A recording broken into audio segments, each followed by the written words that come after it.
Hey,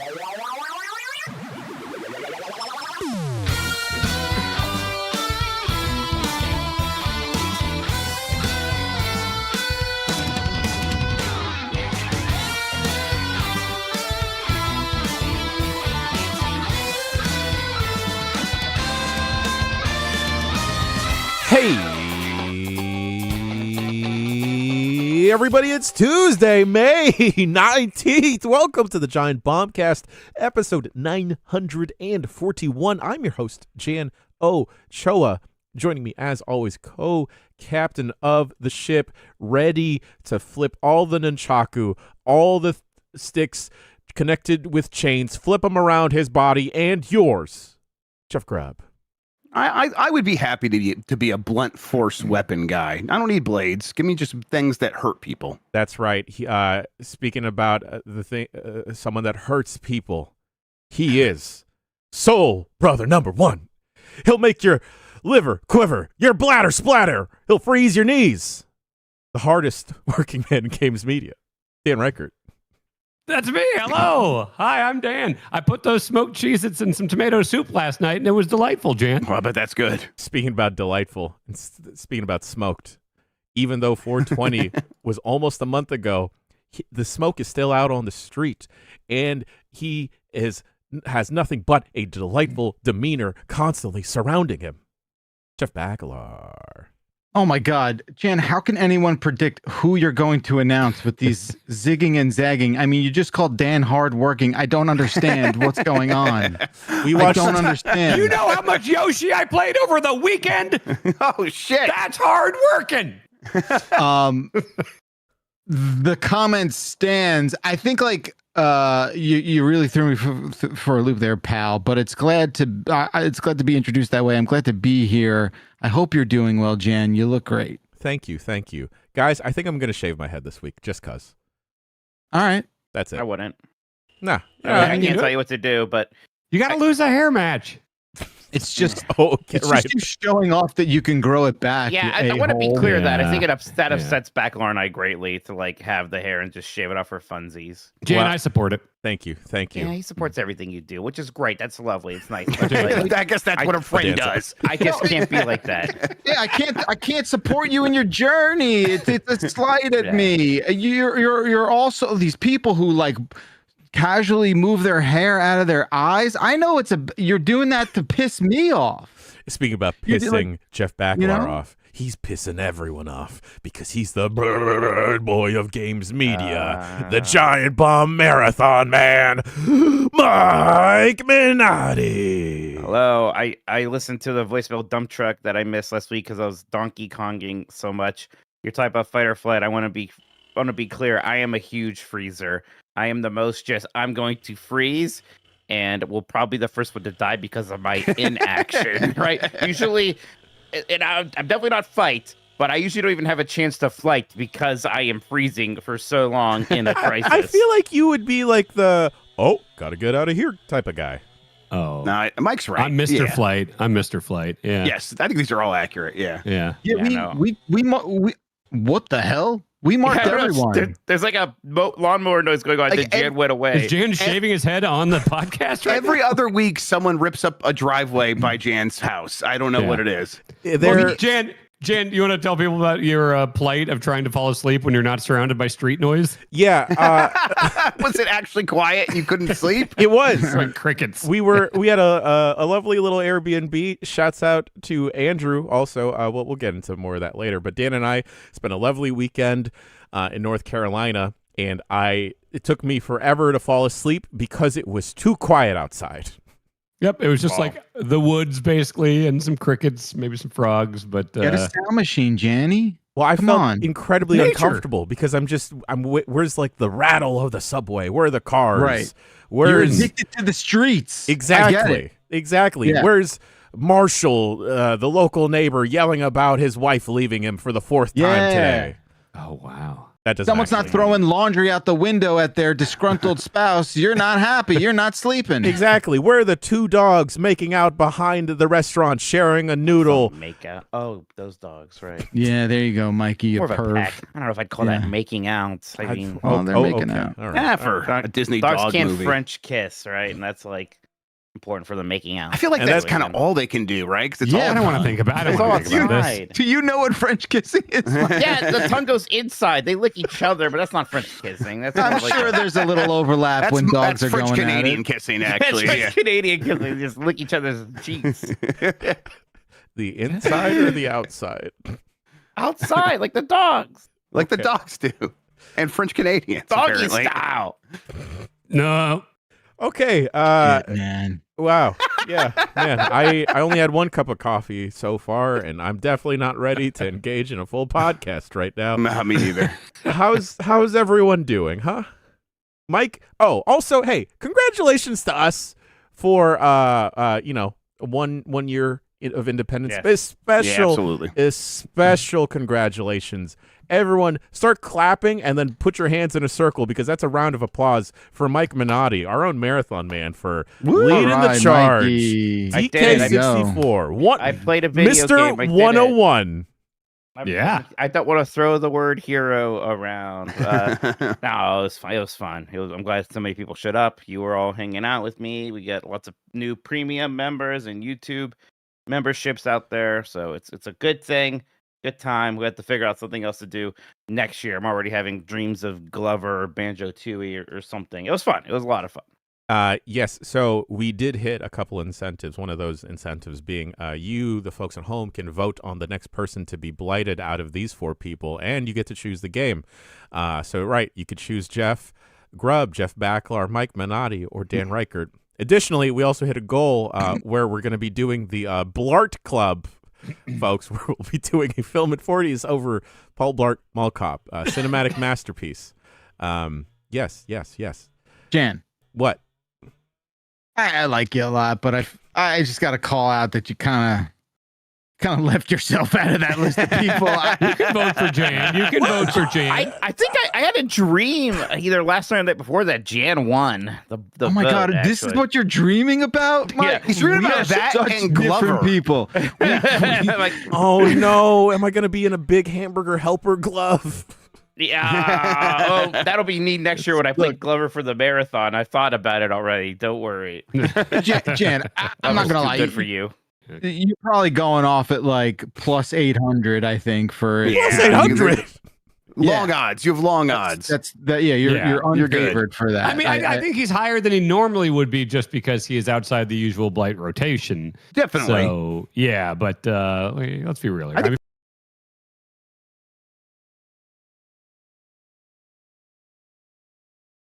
Yeah, they crave to see you in Blight Club, I think, Jerv. yeah, that's Sorry. fine. Yeah, that's I how mean, it's going to it's- go, though. It's fine. I That's think you have that's the showbiz. constitution for this, Jeff. When was the last time you beat a truly terrible game? Don't say Eternal Darkness. Don't say Eternal Darkness. Don't say Eternal Darkness. It's probably that. I mean, although that game was made worse. I can't remember why. No, no or one how. can. Scientists are still trying to figure We're that all out. trying to find the guy who or guys who made that game a much worse experience for me personally. My sanity meter went down during that entire experience for sure, and it's never recovered. Look, if you think it's funny to put me in that situation, look, that's what you pay for, right? I get it. At the same time, I think we're all thinking the same thing of like how endlessly and never old it gets to just see Dan squirm. I think that's awesome. I think there's a lot of people who find that to be great. I like to see Dan squirm more than I like to see Minotti squirm. If we're being completely honest. Although Grubb hasn't squirmed in quite a long time now. It's been about a But year like, since he squirmed. But like I don't know if I want to like declaratively say this, but is Grubb a bad squirmer? Like I don't yearn for his squirming. Yeah, because the way I yearn this is for. what people. Yeah, my doctors were telling me I'm bad at squirming. Yeah, He'll just Right. deal Like- with it, is the thing. Jeff Grubb will Yeah. just grit his teeth and bear on. I mean, I'll Like, whine. Let's be you'll real. I'm gonna whine. Yeah. You'll You whine, grumble but more than you whine. You're more of a grumbler. I'm a grumbler. whiner. He's a Yes, okay, grubbler. that's right. Yeah. you have a very upsetting ability to like turn squirming into like a thing you like. Like I feel like you'll be like, this was the worst movie I've ever seen. I love it. And yeah, I'm like, Borderlands. oh. Yeah, that's what you're talking about there. Yeah. Right. I'm like, But, oh, wow. he can also hate things more than any of us hate something. Like I don't think any of us hate a piece of media as much as he hates Star Wars Episode 9. I think. Oh, that's that's true. cool. Yeah, that's It's a Right, bad and- movie. It is. That's bad. fun. I never saw it. it's a coward's movie. I do hate See, it. right? Like I've never called a movie that. Yeah. Sounds like people hate Yeah. the new Mandalorian too. Oh, Yeah, I need to wow. watch it so I can hate it. I can't wait. It sounds like it's benign, probably, is my guess, right? Probably yes. It's probably mostly just forgettable, right? And I'm okay with that. Whatever. I don't think I've been more upset to see two people kiss in a movie before than I know. Mandalorian Episode Grogu 9. kiss? Grogu, they French kiss. Yeah, it's like a little. Lady in the Tramp. I got furious. Yeah. Except it's Doggy like style. a frog. But yelling doggy style. He's already got it on the soundboard. You don't have to keep yelling it for him. It's like, hold on, I have to take off this mask. Okay, let's Honey, kiss. did you hear the Mandalorian Grogu has doggy style? Jesus Christ. Well, Will, that's Wait, the hold on, clip hold on. for I don't today's think we've episode. seen- Have we seen Jan squirm though? I don't think I can no. squirm. Jan is self-destructive usually, which is why I think it's interesting to blame him. Like he wanted to do the quiet 999. Jan, which sounded And the awful. 999. Yeah. Right, exactly. So I think it's like the kindness for us to blame him instead. Yeah, and like Backler will Yeah. have like just a negative potential for playing something bad. Like I just cannot imagine him playing a game for more than 5 minutes if it's bad, and not just be like, I'm never touching this again. So I just am fascinated to watch that if that happens. But what happens if I'm just like, nah, I'm too good for this. Like I'm smarter Well, than no, this. what if? You mean when? Like that's gonna happen. What- but you have to what's beat my- it. Like that's the what's thing. my Yeah, that's the threshold. problem. Is you Yeah. have to beat it. It's not like Gilligan's Island where you knew you had an hour and then you were out. This is like you have to get past that was the whatever bullshit. dream. What a Yeah, dream. But Yeah, what if you had to your beat own it? theme song for that blight too. That Yeah. theme song was longer than the gameplay. Mm-hmm. I was proud of that. If you're look, we can do it. We can do it the easy way or the hard way. If you want to What- do it my way, it's the hard way, and it's also going to be like very time constraint. All right, like there's going to be, it's going to take probably the better part of a calendar year for me to get through this game. We can bank it. We can bank it. We'll find a free afternoon you've got. Right. We'll bank a bunch. What figure it all happens? out. What happens in the rare chance that we have a tie? I Oh, get to come break the on. tie. Go up. Oh no, Mike's right. Yeah, Mike I'll earned the break the tiebreaker. Yeah. Who are you? What Who are am you? I? I'm the guy who played Donkey Kong. What are you? What are you? The vice president? I don't understand. Yelling that at a I'm playing Wendy's. Space Ace. I'm the guy that beat Donkey Kong. I'll show you who I am. I Familiar? I got one of those too, Mike. You're not special. Remember who you are, white boy. Remember Simba. I'm the 51st vote.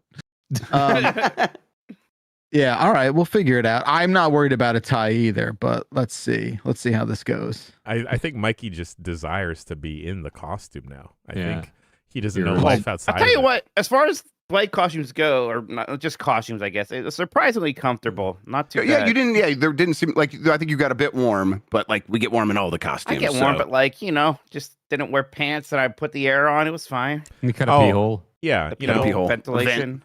I'm Yeah. I'm sure our dear friend Lucy James probably lounges in her Donkey Kong costume Sure. as well. Oh, absolutely. Uh, I do have a topic that I wanted to ask you guys about. Yes. Did John Travolta get a new face? Is that what people are saying? He looks like some like French drawing. Yeah, He looks like a cartoon character. well, he also French looks or like something. someone that discovered a different genre of hat. Yeah, he definitely did. Yeah. Listen, he's definitely got a new hat for sure. Is this a Jim Carrey situation? No, this is he's wearing a weird hat and he's got weird facial hair. Like, so Jan showed me this picture over the weekend and said I could pull this off and this could be my new look. And then I think we both decided that Minotti would be the funniest one to adopt this look. Yeah, I'm gonna look Yes. this up. It just looks like somebody drew on his face And he strikes this sort of like whimsical pose that no one can understand as normal human behavior. I think it's like a little bit of like, hey, I think I look really cool in a beret, which I think he actually does. He does. Yeah, it's like Amish chic. I don't know how to describe it. And a little. I just posted in the chat. Look at this one. That's the whimsical little pose there. Look at that. Captain Fram in chat says Jean Travolta, which is that's there good. we go. Also, maybe he's hitting the Zempi just a little bit. I mean, they all are. That's across the board, without a doubt. Man, but during the NBA Finals, not Bacalar, what's his name? The basketball player, also Charles Barkley is like trying to sell some kind of Ozempic GLP-1. And it's interesting because it's the first time I've seen a commercial for one of these just show the little vial of the liquid that like looks like it could be a hard drug, but it's not. It's like the little vial of drug just like spinning around. Boil it in a spoon. Yeah. Right. Like I was like, oh, all right. Wait, are you just talking about like the syringe vial? Is that what you're just talking about? About injecting a medication with a syringe. They don't usually show, to be clear, they don't usually show the syringe vial in these kind of commercials, right? Pharmaceutical commercials are all flowers and fields and like smiling people at soccer practice. Right. Yeah, they're like, here's the needle. Good stuff. Yeah. Right. Get excited for the poking. Keep saying stuff. As someone who doesn't watch a lot of sports and just occasionally hear sound bites and stuff, I hope I will not be crushed by this. But Charles Barkley, every time I hear or see him say anything, I'm just like, man, I think I love this dude and I would love to hang out with him. Is he like deeply problematic and I'm not aware of it, or is he's like super unproblematic? He's problematic in ways that only like hurt himself. Like he likes to gamble, right? Okay, he loves everyone loves him. He's great. And he hates the Warriors. Awesome. Yeah. Okay. He's constantly out there being like protecting trans people, like in spaces where that normally doesn't happen. He's dope. He went off about how sports has like a homophobia problem recently. Yeah, just recently. Shit. Okay. Yeah, we love awesome. Charles. Okay, great. He's also a diehard hockey fan trapped in the body of a retired NBA player. I'm serious. He was a Monstar, was he not? Well, the Monstar stole his ability. He was like, because he's the best actor of all those NBA players, so he was like the face of the Monstar victims in Space Jam, right? Like in terms of the basketball players, he got second billing after Michael Jordan. That's nothing. Charles Barkley. Yeah, you're just some fool. Looks like him, right? He's that guy. Yeah. We do put Charles on the tier maker list. Charles Barkley above Shaquille O'Neal as basketball actor. Cool. Oh, acting. Bar's low there. I mean, I like seeing Shaq and stuff when he pops up, but it's never like, oh, he's great. It's more of the spectacle of Shaq. Yeah, right. No, I agree about that. Like he does have presence, but yeah, I think I would take Barkley just over Shaq. Yeah, they're both fun. Yeah, I think same era. They're both on that show together. I like them. Mm-hmm. We had a lot of support last week. Jeff Grubb, how can folks continue their support of giantbomb.com? Yeah, so we continue making premium better over here at Giant Bomb. If you go to giantbomb.com/join, it's going to get you a whole bunch of goodies. It's going to get you early access to premium shows that do eventually go public, like Bully. But then there's a lot of premium exclusive shows, and of course the ad-free options for all the shows that we do that are public. But really, it's going to make sure that you support independent games media. We can keep doing things our way. We can create a safe community on the internet that we know is just going to not be sort of taken down by the whims of algorithms. We're going to keep doing our stuff our way. You can keep helping us do that. Giantbomb.com/join. Hey, shouts out also to our friends over at Main Gear. But Jeff Backler, I hear you have something to say about Main Gear. Oh my gosh, we got a little trip planned tomorrow. It's very exciting. Will and I heading over to Main Gear HQ. Gonna film some videos, gonna do some content, gonna eat some bagels, Mikey. Oh, get one of those everything bagels with the pork roll or whatever for me. And then I'm gonna freeze cinnamon one. I'm gonna freeze, and then a cinnamon one, and then a French toast one. A French toast, baby. And I'm gonna freeze dry them and ship them overnight to you. There you go. Alrighty, I'll warm those babies up in my tummy. Just make sure. Good. Thank you very much. Yeah, just doggy style. I'm leaving the podcast. Oh yeah, instead of a doggy bag, like, can I have this doggy style? Oh man, no, just a big shout out. We know we talk about Main Gear a lot. A big shout out to everyone who has supported Giant Bomb through buying a Main Gear computer and using the Giant Bomb code at checkout. Obviously, thank you so much. Go to maingear.com/giantbomb for all that stuff. And we got some news. Main Gear has an update to the computers that we all got from them, right? The MG1s. There's a new MG1, an all new MG1 with a brand new case. That's why Will and I are going to go there tomorrow. We're going to upgrade my computer into the new case. And Dan, What? you know what we're also going to do? What are you doing? Everyone's getting a 5090 except for Dan. That's right. No, we're not upgrading your GPU, Dan. I'm kidding. we're fine, Dan. I'm not kidding. You have the same computer I do. Every game looks amazing at max settings. You're fine. No, nothing works on it. I'm trying to play Bubsy and it doesn't work. Yeah, You're just going to have to stay in the Stone Age with your 5080. That pathetic. Oh, how do you even get out of bed in the morning knowing I use the 4090 for games. Wow. Okay, maybe we don't say that during the Main Gear spot, but that's fine. It's a Main Gear. No, I'm kidding, dude. Live your life, man. There's a sale coming. Memorial Day weekend sale. It starts this Friday. You got to use the Giant Bomb code. Listen, I've seen some of the sale. I don't know much about this sort of stuff, but the amount of discounting that these guys are doing seems substantial. That's all. That's all I will say. Except for you, Dan, I don't think your code is. Let me see. Your code's not going to work. Main Gear's in the chat. I'm trying to sweet talk him. Yeah, keep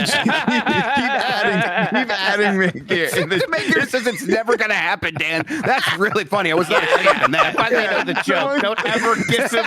You saw how grateful he was for the last computer. Don't ever give this man anything again. How am I going to play Mina the Hollower on a 5080? Yeah, There's no way to know. Can someone There's no way please to know. screenshot that in the chat, and we should put it on a shirt. Never going to happen, Dan. Oh, I'm man, kidding. Everything runs great on it. It's a really good computer. That really pained you to say that. We saw you wincing delivering that. Playing no, Forza on it. It's awesome. But shouts out to May Gear, and we've got some other special content going up soon. We'll let you guys know when that is publishing. Thank you, Jan. Thank you, Mr. Backlar. Speaking about special content, Dan and I had a lovely weekend with our dear friend Andrew. Y'all may remember during the Bombathon, we had an incentive where if you had given us a certain amount of money, Dan and I will go to your house. And we did. We went to Andrew's house and we hung out for 48 hours. Lovely time. Man, I think some of the best ribs I've ever had. Incredible ribs, incredible wings. We ate grits and donuts and watched My Cousin Vinny. We drank a lot of alcohol. It was a good weekend. I drank liquor that came out of that tasted like cream corn, and it was in a corn-shaped bottle. Magnificent. Also, he fed us grasshoppers? Yeah, that was fine. I was cool with that. A lot of burgers. Like in Snowpiercer? No, like it's Snowpiercer. Yeah, the bricks of less goopy bricks, more just straight from the source. Let me tell you, I had a cocktail with chicken broth in it. Yo, this shit banged. That's chicken soup. It tasted like alcoholic soup. That sounds good. Yeah. Alcoholic soup sounds fucking nuts in the best way. I'm sorry, that sounds incredible. Wait. What do you mean? How does that what was, work? what was the liquor? I know exactly what he means. Was it vodka? What was the liquor? Okay, I took a picture of it. Hold on. Vamp amongst yourselves while I figure this out. Yeah, it gotta be. It's not gin or like bourbon. I guess it could be bourbon. No. Okay. It was Kahlua. Man, yo, someone's got to stop bartenders out there. They just keep infusing shit with other stuff. They're the only true scientists left. I think so. All right. Like, the culinary world gave up on molecular gastronomy. I'm so surprised I was able to get those words out of my mouth. But the drink was tortilla-infused tequila. Cointreau, chipotle, avocado, cilantro, agave syrup, cumin, and chicken broth. Yeah, that sounds good. Shit went hard. It's got cumin, so it's bubba booming. Is my understanding. Exactly. Is what happens. Exactly. It's also like I've been trying to learn how to do cocktail stuff over the last couple of years. I got like a nice bar at the house and stuff like that. And then we see Andrew's situation, and it's like custom logos for his bar in every ice cube and setting citrus skins on fire and stuff, and just a really, really unbelievable setup there. Great cocktails. Yeah, it was good. Oh, Gag. I'm sure everyone out there, not everyone, is familiar with a pickleback, right? Chasing a shot of liquor or spirits with pickle juice. I think Andrew may have unlocked something because we had a spicy green bean pickle brine as a chaser. Wow. Green bean, Spicy pickled green green beans? Yes. Really? Yes. You can do You can that? pick all sorts of things. You could pickle anything. man. It was great. If you want, yeah, I guess so. Yeah. Wow. Lovely time hanging Yeah, out pickle a over tree. there. Yeah, glad you guys had a good time.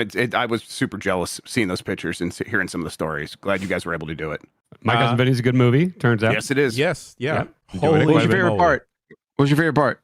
I didn't even realize that it was the whole kind of fish out of water. Like, oh, we took this Jersey guy and we sent him down to like. I thought it was just set in Jersey. I didn't realize. So I just think like all the scenes where it's like Joe Pesci freaking out about pigs waking him up in the morning and the roosters and stuff like that. Like I always love a good like city guy goes to the country type story. So yeah, Pesci was great and Marissa Tomei was just unbelievable. Yeah, her in it. saying pause attraction is my favorite part. Yeah. Oh yeah, her at the end doing all the car stuff. That was a fun part on the stand. I love the 90-foot tall judge. That guy's great. Yeah, a lot of good just Foghorn Leghorn. yeah. Like at first, like he started talking, I was like, "This is just Foghorn Leghorn," and then everyone else started talking. I was like, "Oh, I guess everyone in Alabama is just Foghorn Leghorn."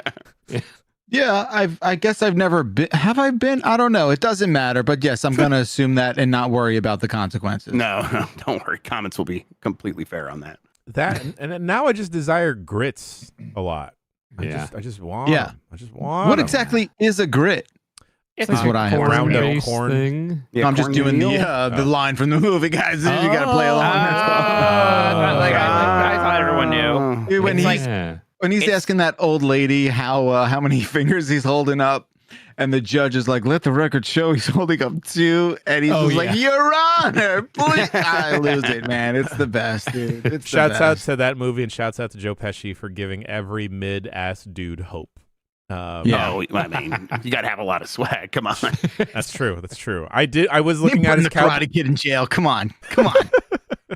I was looking at Joe Pesci's cowboy boots. I'm like, yo, that's kind of fire, Yeah. though. This sick ass fit. Boys, anything else popping off you want to talk about before we get to video games? No. All right.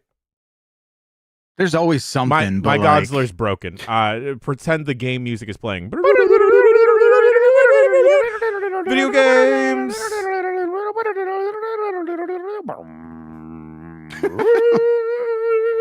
to what? Hey, what was any of that?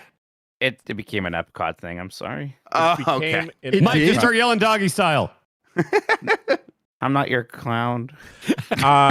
He's not our clown, but he is our hero because he completed Mr. 101 himself, Donkey Kong 64. That's the first game I have here on the list. Mikey, you got all the bananas. You're no longer bothered by the beavers. I'm still a little bothered by them. Beavers. Boy, that lived up to the hype, right? Everyone's like, Bother Beaver's a bad mini I can tell game. you were skeptical. You were just like, Yeah. why is everyone making a big deal about this? And it turns out it is just broken. I mean, it's just there's a hole, and you're a little alligator. And you gotta scare the beavers into the hole.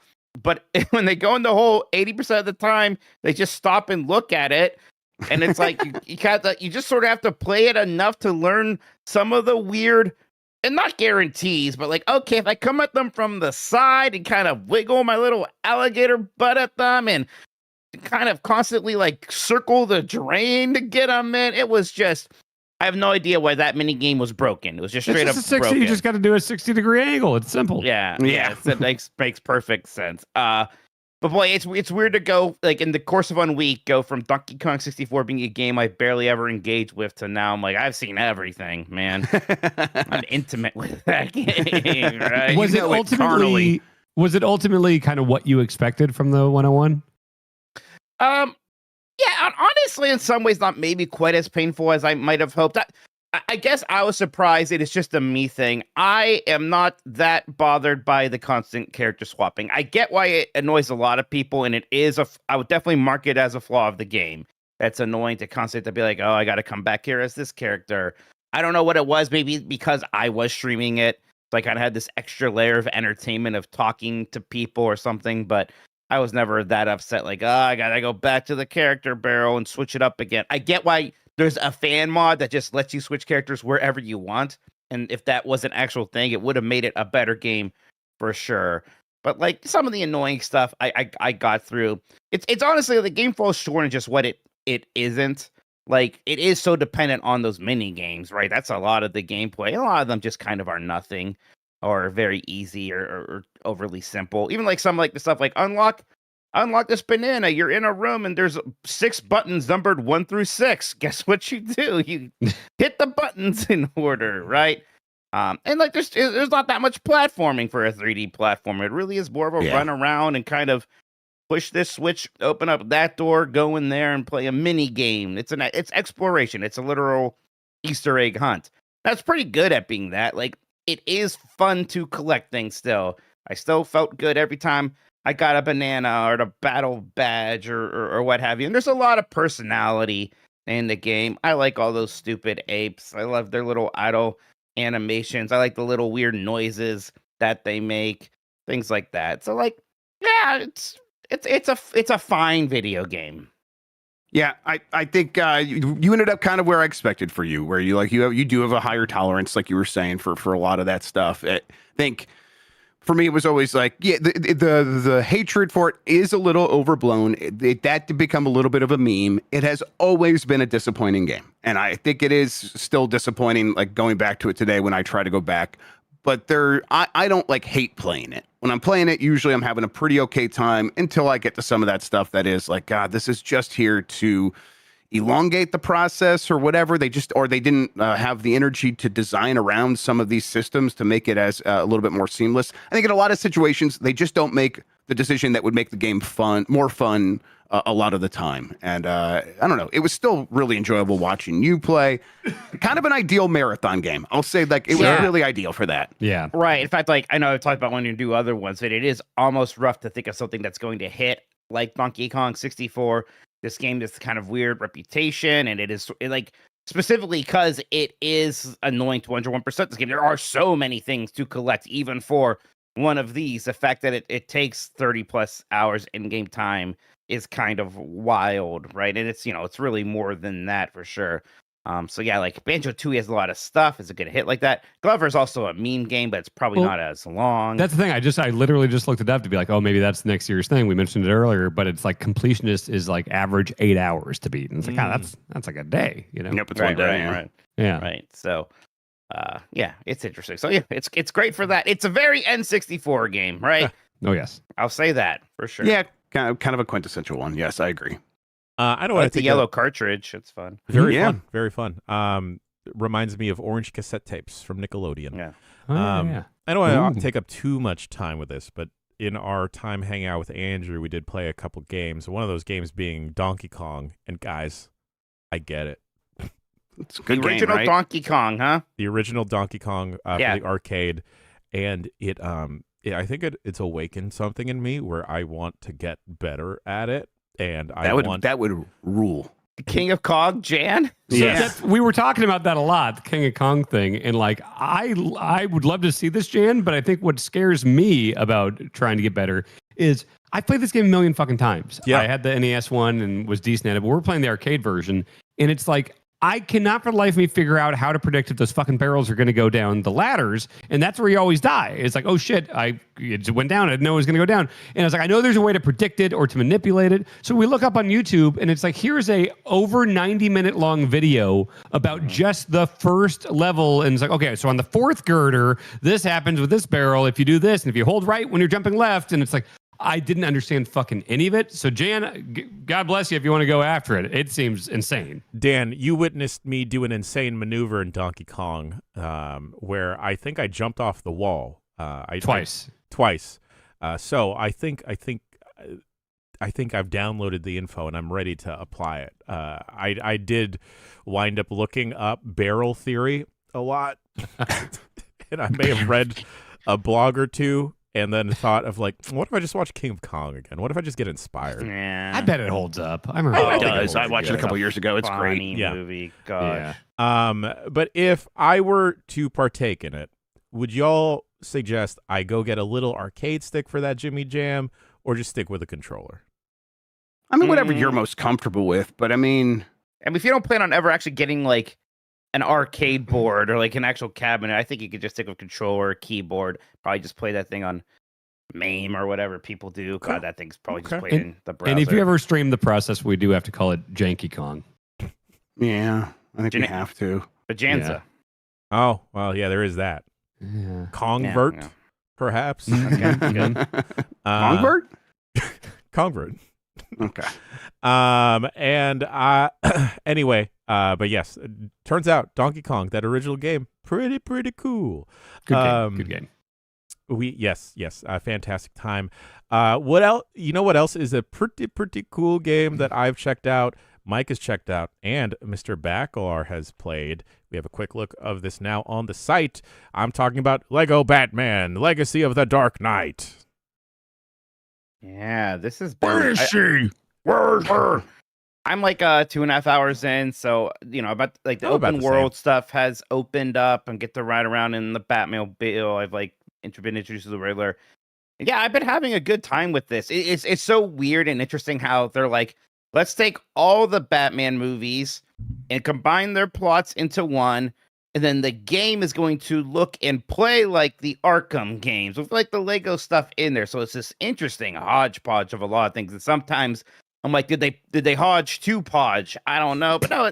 It's too hodge, too podge. How can you sit there and even question hodging and podging? Right, they did it well. I'm just saying because I feel like this. I'm surprised you're even asking the question, right? Because I feel like I know you, and I know that you are just Fucking fond of hodgepodge. like the hodgepodge vomit of like whatever it is you're It's into, about right? Kingdom Hearts, isn't it? Do a podge roll. You said it, not me. No, I do think you're right, though. I do think it's like, man, they somehow captured every last little bit of Batman canonical detail and ephemera and like things that you're just like, oh wait, is that a reference to like, you're just it's really granular and Right out the wide gate. sweeping. Yeah. Right out of the gate. Yeah. Referencing, like you said, every possible movie, like a lot of the comics, like just really making it so easy to digest. Because I said this in the quick look, like there's not been a really good Batman game probably since, is it okay to say like Arkham Knight? Yeah, I think Yeah. barely And even been that any was Batman. polarizing, but yeah. And, I Yeah. mean, but was I good. don't know. I think that game's I like liked probably aged better. I liked it. Yeah. Yeah, I liked it too. What that was like? That was That would have been like 2015, 2014. Yeah, it's been a hot 15 moment for sure. Arkham Knight, like the so- spring of 15, maybe Yeah, late 2015. winter. God, 11 years. So, Wow. jeez. So like way beyond overdue for a competent, faithful, fun to play adaptation of that sort of media.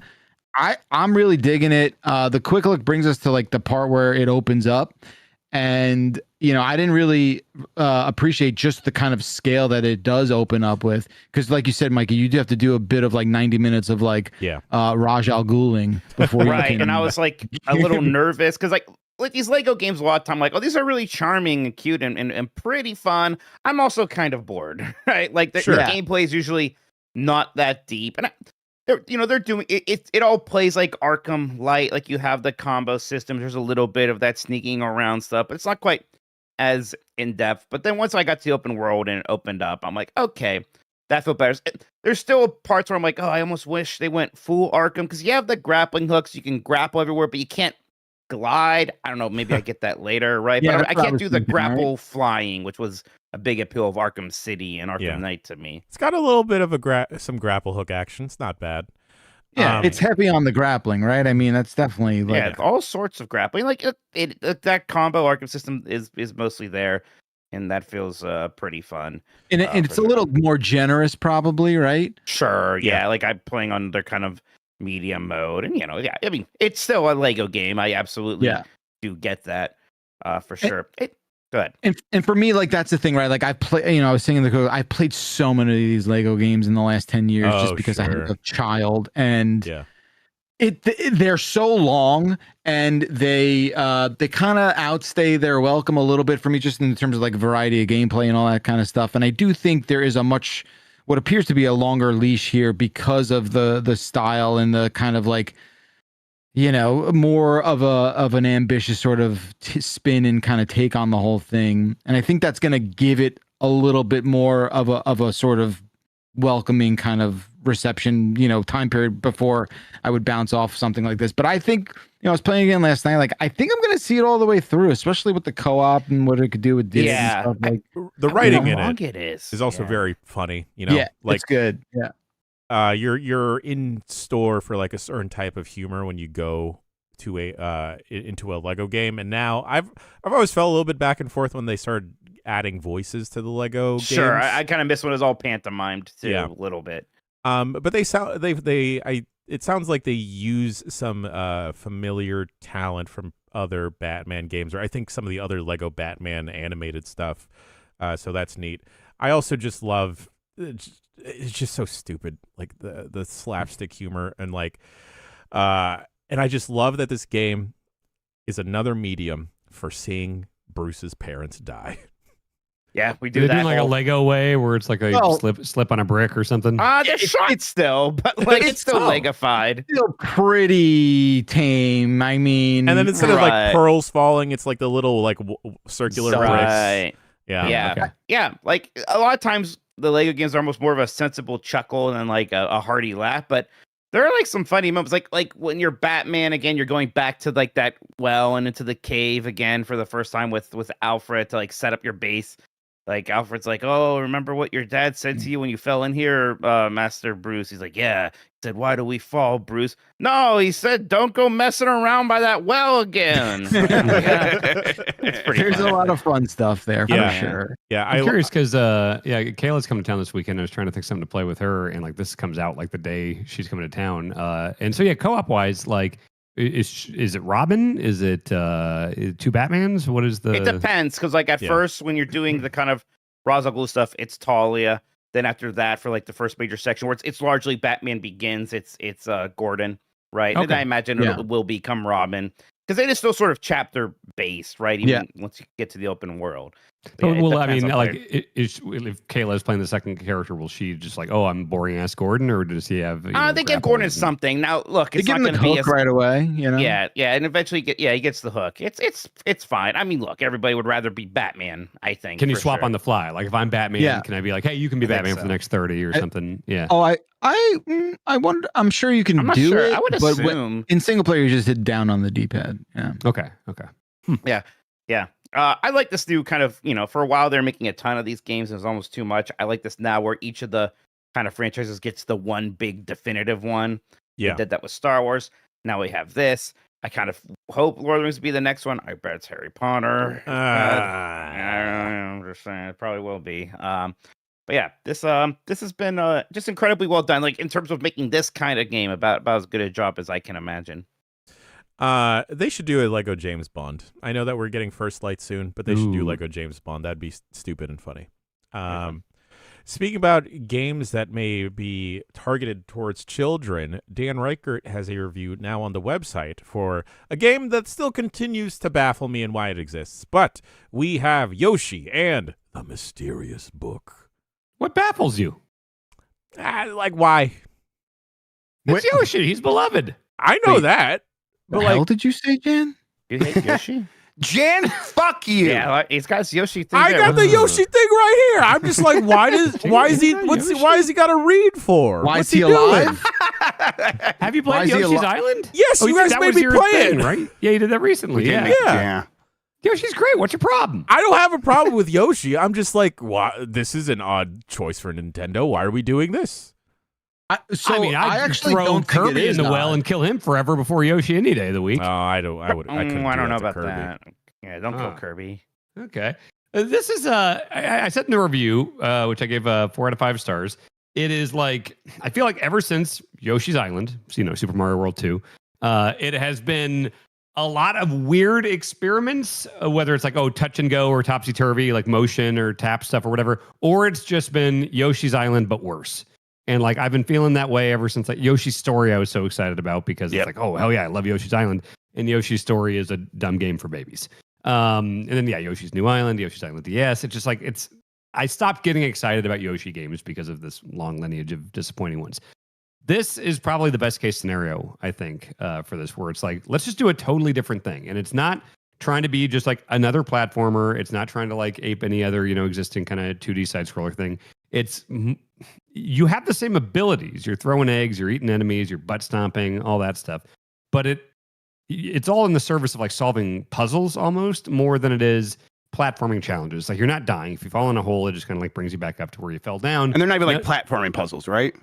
I mean, there is platforming. Like there are like, so the thing is every like page, like every level is a part of this book that is focused on one creature. So it's like chapter 2 will be this habitat that's this is probably not the actual one, but like, it's the woods. And so here's these like kind of caterpillar looking things. And here's these weird little ring creatures and stuff. And you go in and you're almost like studying these creatures to fill out like the book has like forgot its contents. And so you have to like go back in and you name the creatures.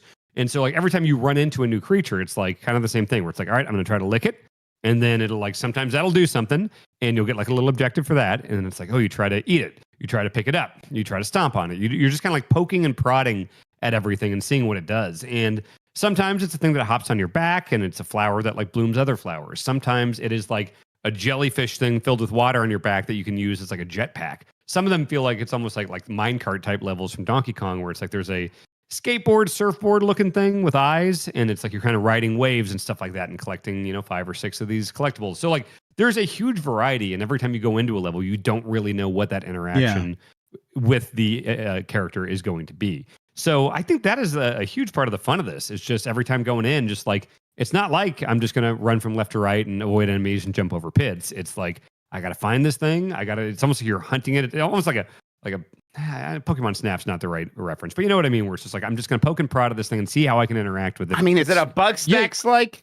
It's Breath of the Wild. It's chemistry system, right? Like all these things have like different like properties, and like depending on what you do to them, they can then go on and affect the other things around them in different ways. It's weird. Yeah. Well, I was going to say that was the thing that Will and I were saying when we played. It was like, it's just not very clear. Like you're just sort of left to your own devices. That when we were playing it at the event, there was like a Nintendo helper there who was more or less like, I'm going to give you 15 minutes before I'm going to intervene and kind of like push you in the right direction. And you kind of have to have the patience to poke around and see what all the buttons and all the things do before you realize like, this is the theme of this chapter, right? Where it's like, you have to like bloom flowers, or you have to, create bubbles or whatever it is. Like that's part of, because the levels, right, Dan? Like the levels themselves are very small for all intents and purposes. Most of them are. Yeah, most of them are small for sure. Yeah, the meat and potatoes are like,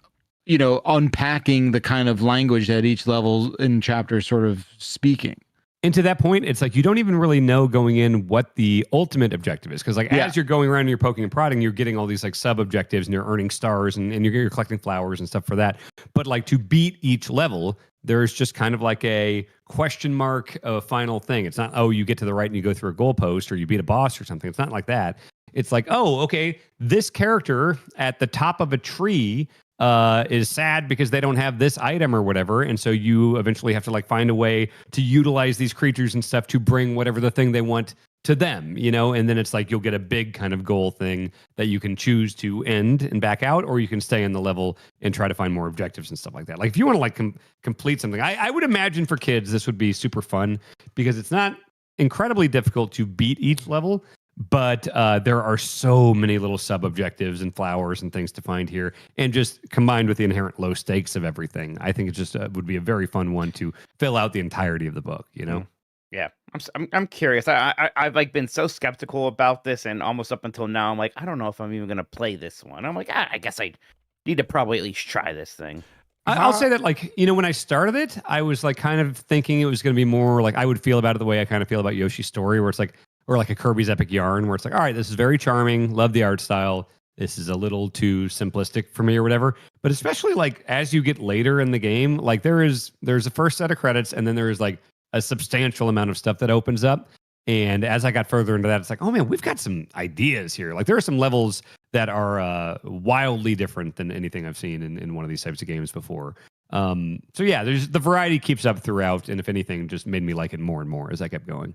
Yeah, I definitely think this is a cool idea for this series. I will always have Yoshi's Island on a pedestal sort of above just about any other 2D platformer. It's up there with the greats. You love the Mario World series, so yeah. I love the Mario World series, exactly. I always want them to go back and do more of those. Doesn't seem like that's going to happen, so if they aren't going to do that necessarily, or if they try to do it in a way that's disappointing, try something different. And this is, man, right up my alley. So I'm pretty excited about this one. I'd be curious too, like if you show the kids. I know they like Kirby. I don't know how they feel about Yoshi, but I'd be curious. They love Yoshi, but they more than that, they like having ownership over their gameplay experience. It's why they love Tomodachi Life so much. They get to create their own stuff. So going in there, naming things, and sort of being little scientists, that's also up their alley. I'm really looking forward to see how they engage with it. Is this only out on the Switch 1 or Switch 2? Sorry. I believe this is a Switch 2 exclusive. Yeah. This is Switch 2 exclusive, yeah. Little Switch 2 exclusive over there. Yep. Something that also hit the Switch 2, and I'm a little bit concerned for my boys here. Why? Somehow y'all figured out a way to bring back and talk about Sektori again. Let's go! No. We did this. Yep. Sektori is now on the Switch 2, boys. With a new leaderboard, which means like there might be less people playing or more. I don't know, but either way, it's brand new. Could maybe get at the top of the leaderboard. My first run, I got to the 6th in the world at that game, but then I had 5 lives. And if you play the game, you know what it's like to die in the red, where it doesn't matter how many lives you have. So I just wiped out 5 lives, and I was already 6th in the world. And I was like, the feeling it gave me was like, I can't do this again. I can't put myself through this again. Oh my God. Yep. I had the good run, so it's like I still have the highest on the, because there's 3 difficulty levels. They put them all on the same leaderboard. I have the highest on the introductory leaderboard, or the introductory mode that you have to do before you can unlock the other modes. And I'm still like in the top 10 for the scores. So that's fun. Apparently the game's doing really well on Switch. Good. Too. Yeah. Apparently the guy said that he's going to start paying himself a salary because it's doing well on the Switch. I'm like, all right. You deserve to have some payment. Yeah, exactly. But yeah, it works well on the Switch too. I'm playing it with the little Joy-Con. I got really used to playing it on the Steam Deck, which has more substantial analog sticks. Whatever, you're going to be able to get used to that stuff. People will adapt a little bit more than I could after playing 100 hours in a very specific way. But yeah, it looks great on there. I didn't notice any like slowdown or anything. Maybe a moment once, but nothing too abnormal, and nothing that would stop you from having fun with this game. And it's also something like most people are not going to see, because this is like, I'm doing the dumbass run where I just have every possible upgrade, and I've been playing for 35 minutes and at the very end of the run. So most people are not going to see anything like that when they're just kind of going through the basic the introductory difficulty mode, just trying to see the ending. You could play it that way. If you start playing it as a leaderboard game, it is absolutely addictive. So watch out. Be careful. Speaking about being careful, I suggest everyone be careful on the internet because people cannot be normal about this next video game. Jeff Grubb, you have finished Mixtape. Yeah, I finished Mixtape last night. I was playing a game for review, and I finished that. And I kept going back to Forza, which I will probably talk about here in a second. But yeah, I was like, I should just go back and finish Mixtape. And I really enjoyed it by the end there. Nice. I think it really nails what it's going for. It really does make it clear that it's like the game knows what these what these teens are, and like that they aren't supposed to be the coolest people in the world. They are just supposed to be people trying to figure things out. And her own personal metaphor for, I made the soundtrack for tonight, and you're ruining the soundtrack by making these decisions that are different than what I had planned for, is very much, you could tell, an anxiety response, a trauma response of like, I'm trying to control for like my life and make it perfect, and things aren't going right now, and I'm trying to adjust, but I had the perfect night planned out, and you're ruining it. And it's like, oh, okay, that's a very clear metaphor, and they play around with that left and right. And yeah, by the end, there was definitely like, okay, I really like these characters. I am moved by these moments that they're having. It's really well done. Yeah, I had to put the game down because then I started like getting into my own feels about it, and then I really wanted to show it to a friend, and now I have to do the calculus of like, okay, how do I show this to them? Do I just bring a Steam Deck over or a laptop? Do I stream the game to you? How are we going to do this? Because you should see what video games are like. Because the neat thing about presenting something like this to the normies out there that don't engage with video games is like, oh, you could do this? This looks cool. It's almost embarrassing that we haven't done it at this point, right? Like playing this game, it's like almost embarrassing that games have not tried to do the one crazy night teenage story. That's such a universal story. Like it's worked in a lot of mediums, especially movies though. Yeah. And it's like, video games are very good at like getting to emotions on like hey, this person is just floating across the screen for a while because they're experiencing something and they're almost not in control of their body. And here's what that can kind of physically feel like. And it's like, oh yeah, this is like exploring this thing we've had in media a lot, in a slightly different way, in a slightly different angle, and yet it's still pairing it up with a lot of recognizable visuals, a lot of recognizable audio, and all of it works because of that, and it feels fresh because it's a game. Y'all know what this game reminded me of? Sorry, Backlog, just real quick. Donkey Kong? What did it remind you of? No, not Donkey Kong. Thank goodness you're here. Really? Okay. I like that. That's a good because like this, like, Grubb, like you said, this is taking such a wild swing in a direction that isn't often explored with. It's games. also definitely a cartoon. Like this is definitely a cartoon. Yes. And thank goodness you're here. It's like it's a Yeah. moving cartoon, right? It's an interactive cartoon. Backler, you're gonna say. Just you're right. Extreme watchability, like watchability that every game would kill to possess, like that. I think because it is without a doubt unlocked something with Stace watching it where she was just like, "Ooh, let's watch Mixtape tonight. Like, let's do that." Sure. In bed. That's right. We're playing it in bed. Hell yeah. I have no reservations saying that out loud. Mikey, don't say it, dude. That's confidence. Yeah, no, it's that is no, it's yeah, I think it's an intoxicating watch, incredibly watchable thing, and I think that it is this onboarding for like again people who are not kind of aware of the risks, not risks, but just like the different kind of like ways to tell a story and what it is. And everyone thinks like a game is just like, this very one-way street of engagement. And I know that's old hat, and I know we've been all collectively beating that drum for 20 years now. But it's fun, just low stakes fun. Yeah, low stakes. There was a time where like there were all kinds of different games early on in gaming where stuff was happening on PC and there was adventure games and all this other stuff. And people just were like, yeah, there's a lane over there I'm not engaging with and that's fine. It's not for me.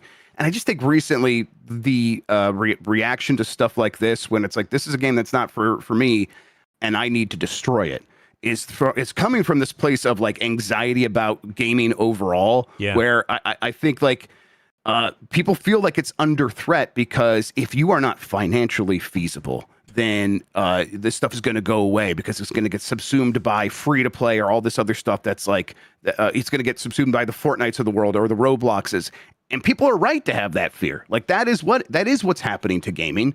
So when something pops up that is popular or is getting good reviews at the very least, that isn't your style, and the people come at it with this is not a real game. It's just very clear that is insecurity, that is fear about where gaming is going. And it's like that we all sense that. And like, there's a reason we like dismiss it, but we should be like calling it out. It's like, you have a very limited idea of what gaming could be if you're saying this is not a game. And I know, Dan, you're not saying that. Like, this is just a retread of the fucking Gone Home thing in like 2014, 2013 or something like that. And it was stupid and exhausting back then. And it's like, I've made it clear, Mixtape is not a game that's for me. I talked about why I don't like it, but I'm not going to get fucking mad that other people enjoy it. That's dumb. It's dumb. And it's like, you kind of have to hate games to say this is not a game. Like, I would go further. Yeah. I would go further, Grubb. I think those types of people hate themselves, and it's incredibly reductive way to look at things. They hate themselves, and they're gonna fucking create an alt account and play through the entire game anyway. Number one, they're just closeted about it. I think like it's like not everything's fucking team sports, man. Yeah. Not everything's fucking team sports. It's not this or that. The world is not binary. And that kind of ridiculous, petulant behavior gets none of us nowhere. All of us nowhere, rather. Yeah. So, fuck off. Yeah, that is kind of like where I ended up with it. Especially was like, yeah, this is a cartoon. Getting upset that this is not an accurate representation of some very specific time and place. It's like, well, Tom and Jerry's nothing what it's like owning a cat. It's like, yeah, good point. Like, I think that we just kind of have to accept. Grubb. It's like we accept like, oh, they are going for something and they are purposefully kind of not trying to nail anything down to make it feel like this is how it was in this time and place, like in a very accurate way, so that they do have the freedom to be a more universal experience. And at the end, they nail that. And I was, like I said, very moved. Yeah, and I mean, when you look at the developers, Beethoven and Dinosaur, correct? Yes. Those are two Australian dudes that are heavily referencing like what it was like to grow up in Northern California in the 80s and 90s. Like this is it's like a glimpse. It is like a fictional glimpse into a fictional world for them, because like this is something absolutely that is not idolized, idealized, mythologized, mythologized because of like media, movies, and everything. You know what I think would hit so fucking hard if you had a style of game like this, kind of following maybe not necessarily Mixtape's formula of how the story is being doled out, but maybe something like that coming of age story, a teen drama like a Breakfast Club, but in an Until Dawn style video game. Yeah. Everyone dies? No. Oh, yeah, of course. Maybe. But yeah, Jane, like that. I also thought about that, like people from other countries mythologizing American culture. It's like that is them saying we think this is cool or worthy of our time.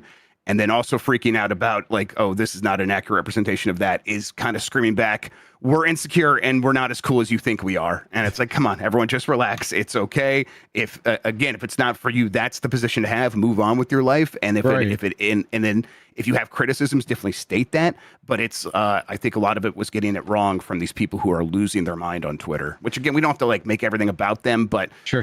At a certain point, we do have to like kind of keep pointing out like why their thinking is so flawed and protect these spaces a little bit. And I think that's what we're doing here. Yeah, I can only see a game like this pushing the medium of video games as storytelling devices forward. You know, like I talked about last week, that I know that there is some criticism that this game is too white. And that's, hey, gang, it's a lot of things going on in the world constantly. But I hope that this inspires people to try and make a stab and take a leap of trying to tell whatever their respective stories are. And we're in no short supply of games of similar ilks out there in the indie space that eventually do wind up blowing up. So I'm happy that you have finished Mixtape, Grubb. I'm going to lock in and throw my headphones on, but I'm going to throw my COS headphones on correctly. I still take so much issue. Oh wait, we unpacked this, didn't we? Unpack this? I don't know if we did unpack it, but yeah, what's your take, Backler? Because I have one too. This was what I think I was talking about it with Chuck about how like some people reverse the drivers on those because they find wearing it backwards is more comfortable. Oh, my take is like you're supposed to, because if you do know, you are supposed to have this reaction of, oh, this fucking kid. She thinks she knows music. She thinks she knows everything, and she's wearing her headphones backward. It's supposed to put you in that mindset if you're someone who knows. If you know, you know, and then you're supposed to have that feeling about this character. So it's just another way. That's interesting. That. Yeah, I like that. That's fun. Yeah, because again, at the end of the day, what does this depict other than three people who are at their shittiest points in their life? Right, and think they know everything, and by the end of the game are saying, I don't know anything. Of course I'm behaving this way because I don't know what I'm doing. Like, it's great. Shouts out to Mixtape. A game, though, that I want to lock in and put pedal to the metal is Forza Horizon 6, which, Jeff Grubb, you reviewed, and we also have a roundtable discussion out on the website. Yeah, I keep going back to it. So I reviewed it. I had another game to play for review after that. As soon as I finished that night, when I was tired, wanting to go to bed, like, I should play a little bit of Forza. And now that the game is live for everybody, which I think happened today, Although you couldn't tell that it wasn't live for everybody from the last week because it seemed like a million people were playing the $120 version. I kind of always forget. It's like, yeah, in this review period where it's kind of quiet and low key because there's not a lot of people playing at the same time, so they don't populate the world with the other drivers as much. That once that does get switched on, it's like, oh yeah, this game is also just so vibrant with those multiplayer opportunities, or just your friends constantly beating your scores on different things, and then them sending you messages, or you just see a conclave of other cars, and not even one that's like people like hanging out together. It's just like, this is a hot spot on the map where there's a couple cool things to do, and so you see the cars which become transparent when it's time to like drive past them, so you can't affect one another and annoy another person and troll them. And it's like, oh, I wonder what's going on over there, and that sort of draws you into that space to see what is. And you can easily like begin losing 45 minutes of like, oh, I see what they're doing, let me try to get in on this action. It's like, oh, this great game got better now that it's live, and I'm just continuing to be very happy with this game. Mm-hmm. I've been playing a lot of it, kind of, even like when I was doing Donkey Kong, if I had a little time for a little treat for myself for an hour, I was like, maybe a bit of Forza. Oh, you're sick. Then sicko, huh? Then this weekend though, just really diving in, and I've been playing a lot of it. I've always liked the Horizon games, maybe not as much as some people, but I think I've already played this one more than any of the other ones. It's just, the vibe is great. The setting is awesome. Go ahead, Jeff. Yeah, I just want to ask you, better or worse than Ubisoft's The Crew Motorfest? Better, even better than Crew Motorfest. Wow. Pretty good, actually. Those kind of like big event races that you have to do to get your wristband, like, those were fun in the previous game. But this one, there's that one I think everyone's seen where you race the giant mech. They've done that in the ads, and that's pretty freaking cool. It's just, I know some people are going to play this game in a completionist mindset. I really like playing it like, I'm just going to, do what I need to do. And I'm sort of working towards the goals of getting those wristbands. And that is pleasant enough. There's always a race somewhere that I can do, or some kind of event. And on the way, I'm going to smash over some of these mascots or billboards. And it's going to tell me like, well, Crunch Bogus has this many of those mascots. Man. Like, that son of a bitch. Okay. I'm always tuned on to that one Japanese radio station. That's the best one by far. That's great. And I've complained before about the Horizon games and the kind of festival vibe of it being a bit obnoxious. They're like, on social media, right? Like that thing. That's toned down quite a bit here. You still kind of have these like friend characters, and I'm like, who are these guys? Who are these guys? And I'm like, whatever. It's fine. But God, just running around, just racing around. The game is just like maybe the best looking video game ever. It's so freaking pretty. Yeah. Have you guys? You don't have to, but have you tried turning off any of the assists, making the driving more? Yeah, like you guys are very happy with the arcade feel of it. Yeah. I don't mind the line and things like that. Yeah, sure, of course. Yeah, I mean the line a lot. Yeah, I use the line. The line is like, oh, had I played these courses 100 times and had it memorized, which is like what a real racing driver would do. So of course you want to have the line. Yeah. You guys are just playing this with a controller, correct? Anyone bust out a wheel? Wheel. I gotta play with a wheel. Yeah, it's great. I'm anti-wheel, man. I don't you know. You would be anti-wheel. If you could sit in your driver's seat in your car with an Xbox controller, would you do that? He would, yes. Maybe that's pretty good. Actually. I don't know. I think I might. My feet get tired. Mm-hmm. Oh, yeah. Okay. No. Everyone, no. I want everyone to hear this from me. That's why Mikey and I are matching today. No. Thank you, Jeff. Backler agrees with me. Okay. No, I think like the wheel's fun for the game. I don't have one. I would try it out. I also would not control a real life vehicle with an Xbox controller. Call me old school. Rumble triggers. It's fun. Cars rumble. Yeah. Cars rumble because the wheels are touching the fucking road, Mikey. Oh no! I just don't. Look, I'm being a bit of a stinker about using this to control car. I don't know. I've never liked the steering wheel controllers. The Xbox controller is really good for this game. So absolutely. There's not a bad option here. No, that's right. Yeah, absolutely. People do point out like, oh, you like those rumble triggers. You must love the DualSense. I looked it up for I don't know for this game, but for 5, they never made those DualSense triggers work the way the Xbox triggers work for telling you how much grip you have with the tires. I would love if they would, because that could be really cool. But I mean, I just need the information from the controller to tell me how much grip I have, because I am playing with like simulated with simulation steering and with like anti-lock braking turned off. So I need all of that so I know when I can actually begin to do this turn and just slowly go off the brakes and onto the gas. And yeah, having that with this controller does make this game that much more enjoyable. But yeah, my revelation this week was the reason I like this game so much is it does remind me of Wave Race 64, which was a game that is very arcadey, but underneath has all of this simulation happening, and both are happening at the same time. And this game is exactly the same way. And it's like, that is my bread and butter. Lovely.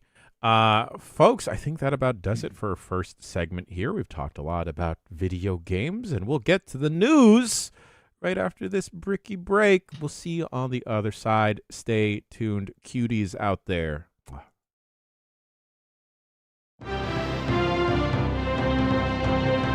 Now my buttons work. News. I've got news, everybody. Let's do this. Nintendo announces Pictonico, a new mobile game that turns your photos into mini games. Did you guys see this trailer? No. You posted about this in our Discord, though. I posted about it in our Discord. Dan, you should go watch it real quick. Nintendo has announced Pictonico, a new WarioWare-style mobile game launching on iOS and Android on May 28th. The app allows players to turn their own photos into mini-games, with tasks ranging from peeling face masks to plucking nose hair. While the initial download is free and includes a demo selection of mini-games, you can get additional mini-games sold separately. Volume 1 is priced at $6. Volume 2 is priced at $8. The game features up to 80 mini-games in total. This announcement follows the February departure of WarioWare director Goro Abe, who left Nintendo after 27 years. Yeah, so there's some examples here of like you take a photo of your friend and then you could their mouth is just right there, but then you start opening their mouth so they can eat. And I'll tell you what, the music 100% out of WarioWare. The look of it too, the mini games, like this is extremely WarioWare. Wow. Okay. So yeah, we thought they were kind of done with mobile stuff for the most part. Definitely like done with like the idea of like a Miitomo sort of thing. This seems like in line with that, although definitely more of a game. Once again, selling for a premium price. I'm like down with this idea, especially after getting a couple of WarioWare games on the Switch 1 and then wanting to try something different. This looks pretty promising to me. It's did I say when it's out? May 28th. First thing it reminds me of is, remember when Harmonix did that vid rhythm? Oh yeah, wow. sure. What was that? Where it's like you'd record yourself going like bop bop, or like certain noises, and then you'd have someone else do another part or like a drum part, and then it would like put it together into like a crazy song with like all the faces and stuff. I did one of those like for Games Beater Bitmob back in the day that my friends still reference because it's just me saying Mike Minotti and weird Bitmob. That's right, it was Bitmob. My friends will still come up to me and be like Bitmob. I'm like, oh god. No, this sounds great. Or is this going to be a thing where you give it access to your photo library and then it like steals all your friends and family? Oh yeah, of course. Train AI models on it and stuff. Sure, I think you have to like select which photos are going to be put in there. Is kind of how I think it's going to work, but I don't know for sure. We will find out when this game is. Yes, also lots of goatsy photos, obviously. We'll find out when this comes out in like 9-ish days. We could play a bunch of it at SGF. I don't know. We should do that. Do that. Could be a good time. All right, Sony's single-player games will no longer be releasing on PC. It is now basically confirmed. Bloomberg's Jason Schreier reported that Herman Hulst told PlayStation staff in a town hall on Monday, or maybe that was, on Monday, that Sony's major first-party single-player games will no longer come to PC going forward. I can definitely confirm that that this is true because I was getting texted from that same thing, and it was like, oh, well, Jason's reporting from someone texting him during this town hall meeting. So, yeah, that is the case. We've known this has been the case for a while, but now it's confirmed internally. We're still kind of feeling like, what probably happened here is they did sell more games on PC, but not so much more that it changed, like, their fortunes. And they are a little bit worried, like, okay, we solved the problem of we wanted to make more money, but now we have a new problem of maybe the PlayStation 5 feels a little bit less special, and the PlayStation 6 could feel a lot less special. And certainly the audience was getting trained, if you want the best version, or a really good version, in some cases they weren't as good, wait for the PC later. And I definitely think, like, there's a lot of us on this show who are like, yeah, if I was going to play Saros, I would play that on PC. I'll even wait for it on PC. I wonder if they're worried about that sentiment spreading, and that's what this is a reversal of, really. It just seems like an odd decision across the board where I couldn't find my PS5 for a while, so I couldn't play anything on it. Want to circle back to Yote. But then now the time has passed where I don't really have that interest in Yote. Soros. Actually, I wanted to talk about this earlier during Batman, but my I've been using my DualSense as my controller on my PC, and it just shit the bed for whatever reason. Won't fire up, isn't registering or anything. And I don't want to buy another DualSense for my PS5. So I may never boot up my PS5 again. I mean, they're doing it's like the opposite of the everything is an Xbox marketing. It's like, no, this is a PlayStation 5. Just this. Yep. Yeah, I think they definitely got concerned about what the fate of what happened to Xbox and people going, what do you need an Xbox for? No one was saying, what do you need a PlayStation 5 for yet? But things were maybe trending in that direction, and they don't even want to fuck with that, is kind of the sense I get. And that does make some sense. But yeah, again, we knew this was coming. Now it's confirmed. The first games that this really is affecting is Yote and Soros. The multiplayer games definitely still going to come to PC, probably even day one. Helldivers sort of cemented that. Or it's gonna be weird with like Spider-Man, because we've had those hitting PC, and now All it's of like, well, yeah, next one, and Wolverine. You're not gonna be getting those over there. So Death Stranding 2 was not too long ago, right? yeah, And they published. Yeah, they did publish that one actually on PC even. I think they can always reverse this decision in the future, and I think they will, but it'll be after a couple years beyond the launch of the PS6. Yeah, and I mean, it feels like they're being very sensitive about launching the PlayStation 6 right now, and they know it's going to cost a lot of money. So yeah, like if one more reason people can say that talks themselves out of it is, well, I have this nice computer that's probably as powerful as a PlayStation 6. Anyways, why am I buying a PlayStation 6? I could just wait 2, 3, 6. I'll wait a year even for those games to come to PC. They just tell people they aren't coming to PC. Then you can make FOMO happen.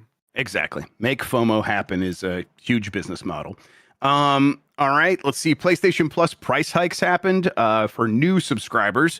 Starting May 20th, Sony is raising select PlayStation Plus Essential short-term plans for new customers. Basically, the 1-month plan is going from $10 to $11, and the 3-month plan is going up by $3 total to $28.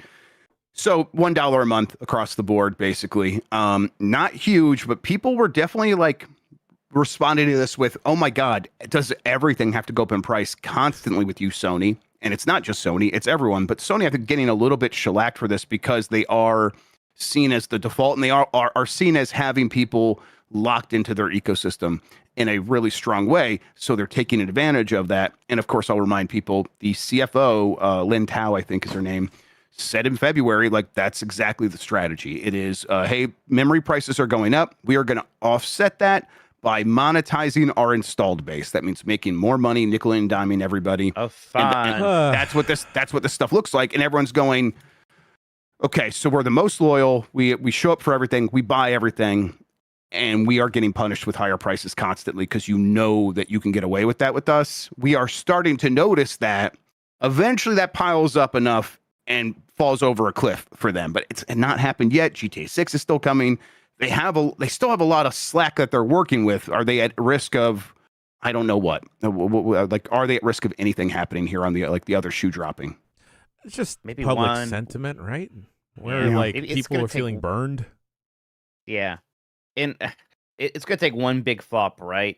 Or one big, like imagine if Wolverine doesn't hit, right? Yeah. Something like that. Something that really tips the scales. Or imagine people find out that a woman advised on that game or something. Then they'll really freak out. Whoa, what? Yeah. Something crazy. Yeah, something crazy that will really, yeah. It's hard because PlayStation has been such a long-term brand. There are people that have incredible loyalty to it that aren't going to be driven away. It's just the default Call of Duty machine or Fortnite machine, or just kind of the default living room video game machine for so many people. There's a line. Obviously, there has to be a line somewhere, and they might have some wiggle room here. But boy, the other thing is when we find out the price of the PlayStation 6, what is that going to look like, and how are we going to react to that?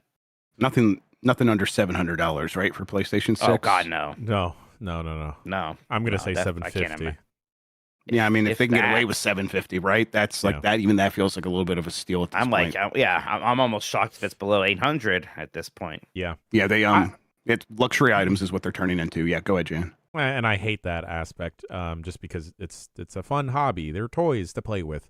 I saw some rumble of people that have recently picked up a Switch 2 and are now kind of coming to terms with the Switch 2 tax of like, oh, these games are a little bit more expensive now. These games are like $10 more. And at least on the Switch 2, you're getting games made by Nintendo, at least this year. If you're on the PlayStation side of that and you want to play these single-player exclusives, I don't know how many we're going to be getting from year to year. That is also, that's a good point. Like, yeah, they're making a big deal about this. There aren't a ton. That's probably one of the reasons why they are also doing this is They got to make them feel special. they got to make them feel special. And there's a couple a year at this point that really do have the potential to feel that special. And even like, something like Saros, it doesn't feel $70 special to a lot of people. That is, I think we can Right. kind of almost definitively say that at this point based on those And, early sales. Like, Yeah. I don't know if it's reporting or just kind of murmuring that's been a little slow out the gate, right, Saros? Mm-hmm. Yeah. That's exactly it. I think that we kind of we had the early murmuring, and then we had the UK charts, and it was kind of looking lackluster so far. And I would chalk that up almost entirely to it being $70, and people kind of being really sick of that, being like, not everything is going to be worth $70. I don't feel that way, and I don't agree that Saros isn't worth that, but a lot of people have that feeling going into that game. I wonder if some people also felt a little confusion because of just how gameplay it looks not exactly, but similar enough to Returnal, where they thought You think a Returnal 2, if that was on the box, would have helped there a little bit? God, maybe. I don't know. Yeah, it's hard to say. I do think there's this like unspoken kind of like, I don't know, maybe stigma's the wrong word, but I do think like those Housemarque games do suffer from this sort of like affordability expectation, right? Like there's something going on there. I can't quite put my finger on it, but yeah, I don't know. I think people were getting used to $70 games, and then gas prices kept going up, and grocery prices keep going up, and inflation's back, and the producer price index is up 4%, and that means that's the inputs. That's how much it costs for producers to make stuff. That doesn't mean that the consumer price index, the price we pay, has seen the effect of that yet. So we all know higher prices are yet to come, and everyone's just going, I need to save money where I can. I'm going to be a little bit more stingy when I start thinking about games, and you really have to win me over. And a lot of these games were greenlighted in a time when that just wasn't as much of a deal. Yeah. I could buy this game from 5 years ago that's on sale for $10, and apparently it's one of the best games ever. I haven't played it, and it's not like it was in the 90s. That game from 5 years ago, basically just as technically impressive as a game from today. So why not get that? That's a lot of stuff to battle. Yesterday on Game S Mornings, Lexi shared that she was, for whatever reason, playing through all of the Borderlands games and pre-sequel, and like like you can easily do that, and those games still control You don't well. have to. Well, it goes to like what Mike was also saying of like there are older games that still look amazing, still feel great, and you can get them exponentially cheaper than games that are coming out now. Yeah, I think someone I would want to get on Game S Mornings here is like someone who like is steeped in like affordable gaming. There's people who like their whole thing is just I never want to pay more than $10 for a game. Like, how can you make gaming affordable today? I would love to like begin thinking about stuff in that way, because I think that's where we're going to be for the next little bit, even as these things go up to astronomical prices, suggesting that is the value of them. People who play games have not agreed to that yet. We don't know that everyone's going to be like, yeah, sure, we'll go along for the ride on this. I think a lot of people are going to hop off or try to find other ways to enjoy the hobby still. I think there's going to be like, excuse me, a very tangible like holding pattern, right? Where people just sort of rediscover stuff that they have not already. Like you said, Mikey, I think it's just by virtue of like the market just can't handle it. Right? Like you could be charging what you want to charge for these luxury items, but that's not a guarantee that people will just, bend over and capitulate to that. I mean, remember when Outer Worlds was going to be Outer Worlds 2 was going to be $80? Yep. Xbox thought better of that real quick. Bring back mini consoles. That's what we need in this industry. We never got the 64. Nope. Or Dreamcast. Yeah. Give me my Saturn Mini. God.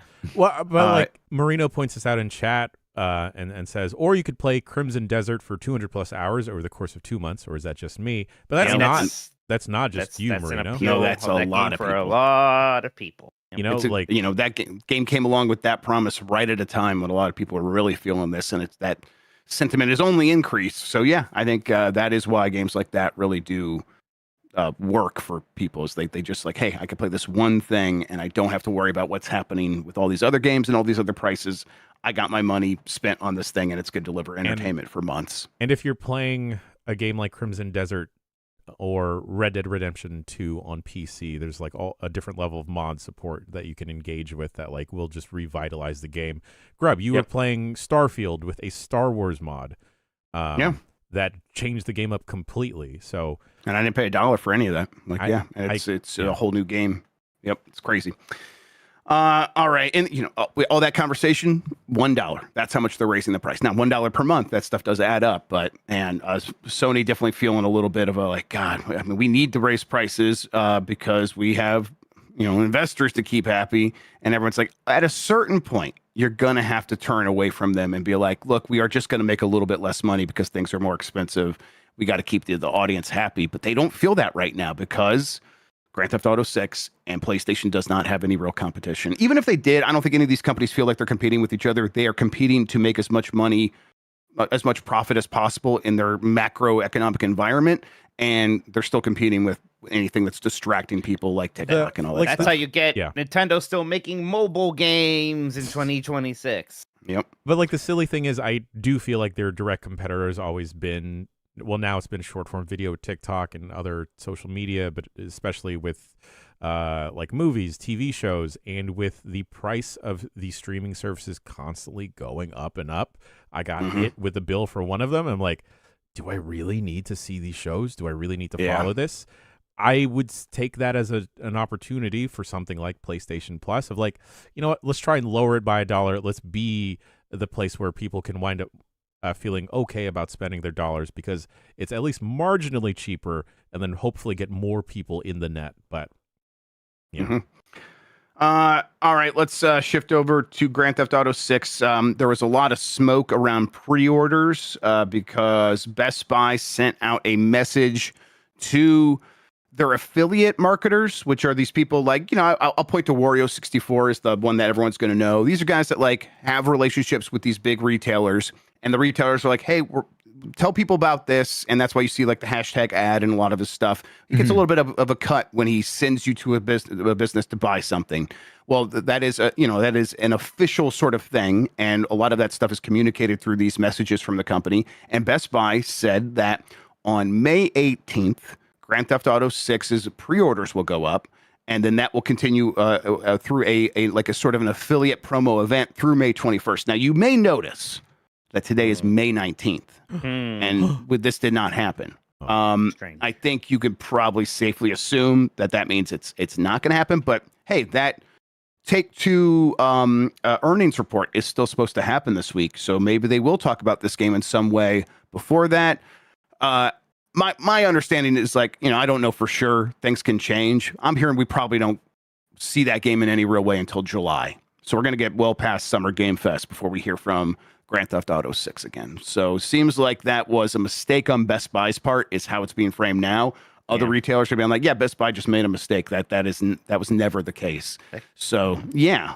Grand Theft Auto 6 gonna wait till July. It can, right? It can wait till later this year before they start talking about it. It can wait, yeah, pretty much as long as they want. At some point, it's gonna have to appear like it's a real video game, though. Yeah, I mean that is the one thing where I kind of was like getting like some hopes up of like, yeah, can we just get to the pre-orders and see this final trailer so that we can move past that and like really get to the final stretch of this game coming out? Because Take-Two did have their earnings and their stock price is swaying on Grand Theft Auto 6 news, and obviously it would be. But it's like, yeah, they were way down as people seem to grow skeptical that this game is still going to come out. And now as this pre-order stuff was happening, it shot right back up. And it's like, oh, it's going to go back down now that when people don't hear anything. So it's one of those situations where maybe Take-Two would want to say something because of that, but it doesn't seem so. All right, Subnautica 2 did explode when it launched in early access last week. It reached more than 651,000 concurrent players across Steam, Epic Game Store, and Xbox. Steam alone had 467,000 concurrent players. Of course, this was the most wishlisted game on Steam when it launched. 5 million wish lists. That's huge. It sold 2 million copies in 12 hours. Obviously, then a lot of people were playing it on Game Pass. I played some of this. I guess I maybe should have put that in the thing. I am into it. I was glad to be with Chuck and Will. I think at least Chuck had played some of the first Subnautica, so he could. But when I'm like, what do I need to like get fresh water? He could just explain it to me, and I'm like, okay, right. I would just learn this stuff by like poking at these menus here. But since you guys could just tell me, that makes it even more like a smoother onboarding experience. And I'm into it. Like it's got such a promising loop of. You get resources that can make you more survivable, so you can go further and then go get more resources. But as you go further, that means you're going deeper into scarier trenches, facing scarier monsters. Yeah, that's such a cool concept. Yeah. And we did see a couple things where it's like, oh yeah, that is a bigger, scarier fish, and then went down to like these this area of like, oh, it's kind of dark down here. There is some blight that is causing some problems. What tools do we need? Not that kind of blight. Don't worry. There's no bad games down there. God, they got Rascal down there? Yeah, they got Rascal down there. The underwater level. But it was like, oh yeah, we're just you get the habit of like scanning everything, and everything gets added to your either like, oh, here now you can make this using this other tool, or you could scan this and now you know what you need to do to like make it back at the computer. And I was just like, yeah, I like a tree punching game. I like a resource game. And this is a good one of those. And because I didn't play the previous ones, it's like, oh, it's a little bit different being out at sea and building a base underwater. That adds enough of a twist that I am really into it. I kind of want to play a lot more. But Subnautica 2 doing very well. A lot of people playing it. One of the biggest launches of the year. Yeah, man, it's always interesting seeing these indie game sequels. Like, gosh, some indie games been beloved for almost a decade, and some people have picked it up because it's been cheap for so long, or one place or another, and then you got to just build up demand for the sequel. We've seen it happen with Slay the Spire 2. Yes, we saw huge with Silk Song and Hades 2. I'm almost like, what other ones of these are there? I guess when Stardew Valley's sequel or Haunted Chocolatier comes out, yes, that'll be another one. Yeah. Does this mean that those developers get their bonuses paid out? Oh yes, so yeah, that is obviously this does happen in the wake of Krafton asking the CEO of Krafton asking ChatGPT, how can I not pay the $250 million bonus? I'm obviously going to owe these people when this very popular game launches. Well, he got told by a court he had to like let these people put out the game when they wanted to. And now that it's here, it is clearly passing any threshold it would have had for success to get that. So they are going to get a $250 million bonus, and rightfully so. The game's very good and very successful. Stupid fuck. Yeah, just unbelievable levels of stupid fuck. All right, Sega canceled its Super game, but says the classic IP revivals are still alive. Did we talk about this last week? I'm trying to remember. We might have talked about this last week. Yeah, Super game is ringing a bell. Yeah, Super game ring a bell. Yeah, I'm like, I was putting it on there. I'm like, did that happen then? But yeah, either way, like no new like information here yet about like what that ever was. It seemed like Sega couldn't figure that out. But once again, we can reiterate that the other stuff, Crazy Taxi, Jet Set Radio, Streets of Rage, Golden Axe, are still in development. Yeah. 2 unannounced Xbox controllers surfaced, the Elite Series 3 and CloudPad. Did we talk about this one as well, or did I feel like this one was like game this morning? So. Yes. Yeah, not on the pod. Right. So, okay, there is the Elite Series 3. This is a new one that has these like sort of scroll wheels on the bottom and a little bit of a weird D-pad. Of course, you could swap out the D-pad, but it also has the ability to be connected directly to the cloud, as well as the cloud pad has that as well, which I'm like, oh man, that feels like a decision they made back when everything was an Xbox.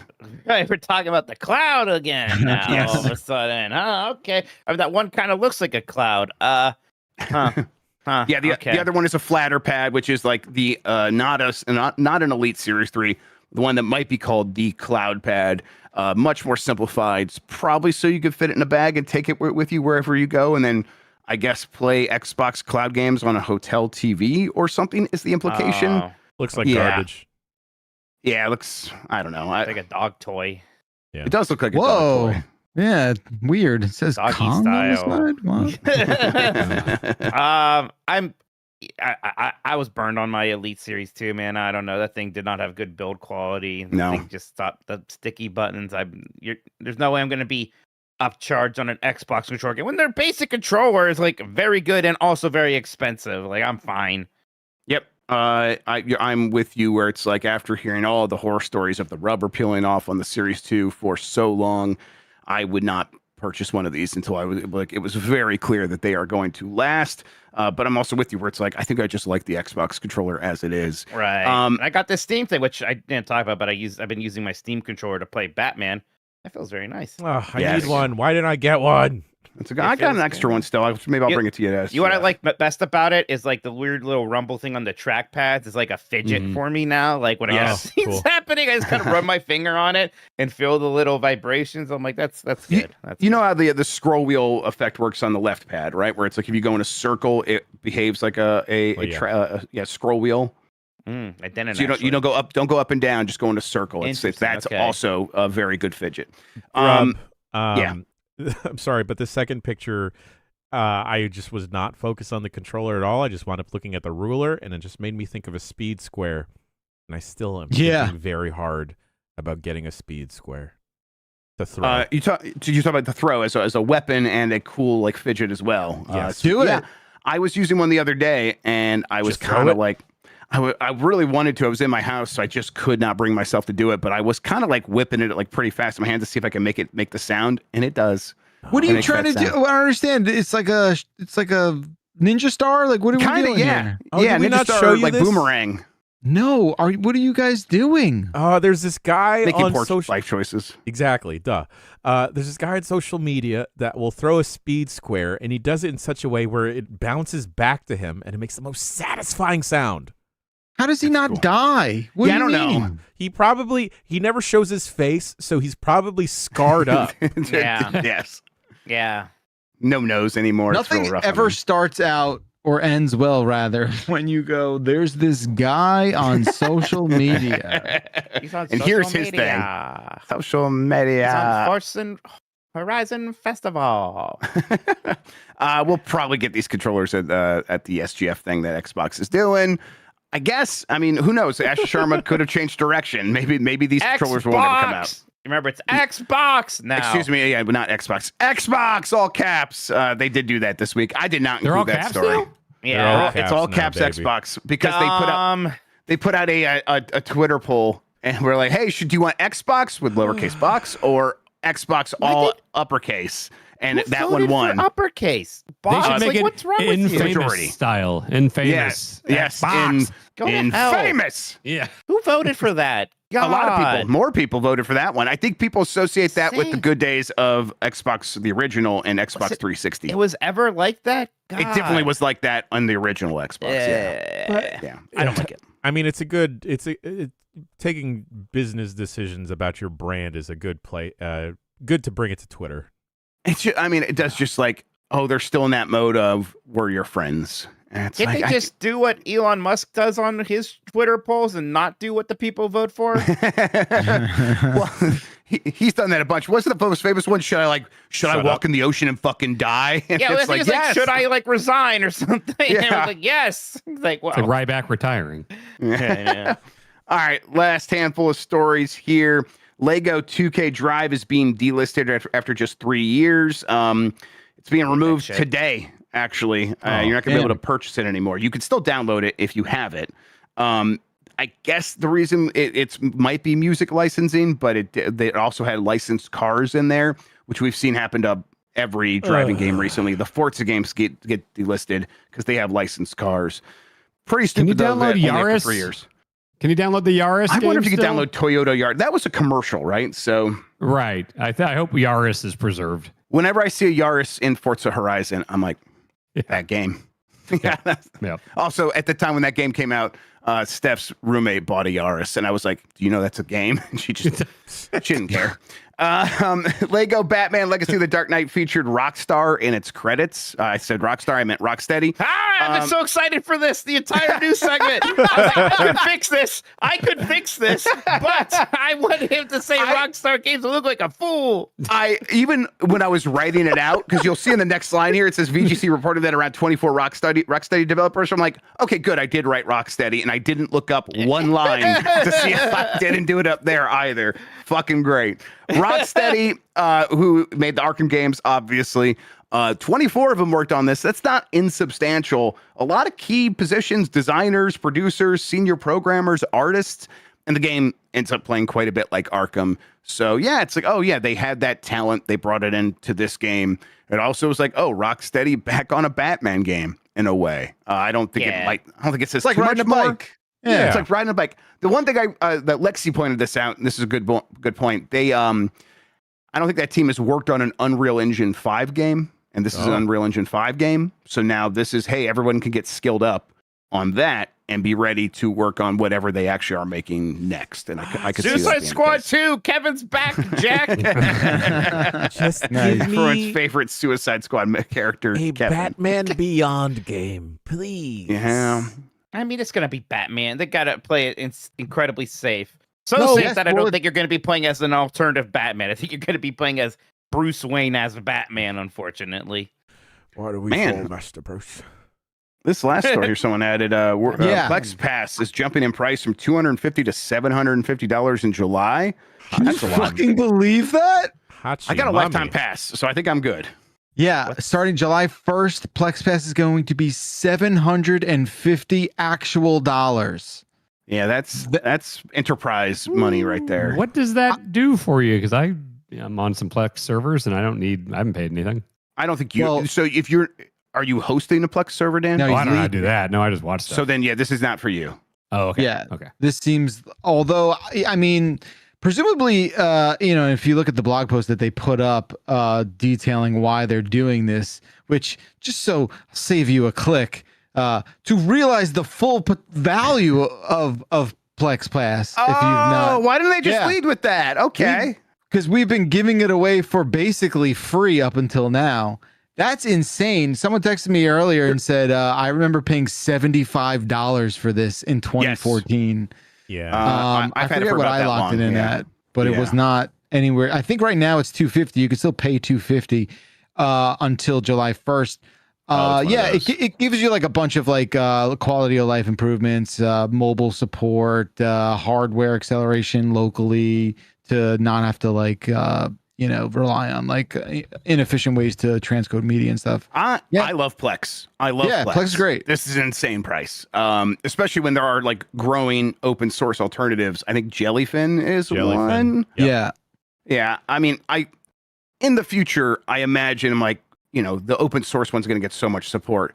I will probably, despite having a lifetime pass, the Plex Pass, will move to that at some point. Well, but Yeah, I think the experience deteriorates the more they kind of like shoehorn in other things that they kind of want you to see. right, like- ad-free TV or ad-supported TV and stuff like that. Yeah, Every time they do some kind of refresh on the UI, it seems like they're kind of like pushing things to the side, and you sort of have to do a little bit of work to make it look like what you're used to and get it to perform the way you want. But that's wild. That's wild. $750 is insane. It's too much. love Plex though. I love Plex. I love just turn on my TV and that's the first thing I usually open up is like, let's see what this friend added to their server and here's what's on mine. Yep. But don't pay that much money. Go use Jellyfin instead. All right, that does it for the news. I'm handing this show back over to you, Jan. Folks, we'll be right back. We're just going to read some emails, some super chats if we got them. And Grubb, are we guessing? Yeah, let's do it. All right, all after this bricky break. See you soon. Just kidding. We have some more news before we get to emails. Jeff Grubb. Yeah, so I wanted to put this in the news segment. I forgot a little bit, but we'll put it here instead. Okay, so do you guys think we're going to get another normal Nintendo Direct. Like, there's a lot of people who are starting to be skeptical about like ever getting a real full-fledged Nintendo Direct. They might just be partner directs from now on, or some other lesser form, because Nintendo loves the Nintendo Today app. Okay, so Mike, you think we're getting another one? Yeah, we'll still get one of it. I know it's been a while, and that's scary, but there'll be a big Direct again. Gary, does the Nintendo Today app do like? Is it like video? Does it look like a Direct, but it's on there? Well, they did the Star Fox Direct, right? 5 minutes after announcing it on the Nintendo Today app. Like, that was their primary way of delivering that. You could get it everywhere. But they were very much like, get it in Nintendo Today, because that's where we want you looking. And so I think people are like, okay, I mean, then when they have a game to announce, maybe they'll do something like they did with Star Fox. I'm with Mike, although, okay, so I'm hearing that there's going to be a Nintendo Direct by mid-June. That is, I think, you know, obviously there's been some scuttlebutt out there about that. I'm like, yeah, I'm hearing that we should get it by mid-June as well. It's just like that, like they might do like after SGF or around SGF. I don't know exactly. But I'm wondering, like, because I haven't been able to nail this down. I haven't heard that it's a full Nintendo Direct, but I would assume if they're doing it around SGF, that it would almost have to be, right? You would think. I mean, look, they're going to have to announce this Ocarina of Time remake. That's almost all but certain now. I got to talk some more about these other games coming out, like Fire Emblem. Probably have to announce a couple other fun things, talk about some other new third-party things. There's going to be enough for a Direct, right? And maybe, like, you see why we haven't had one. You kind of look at what has been happening in the last kind of this year so far.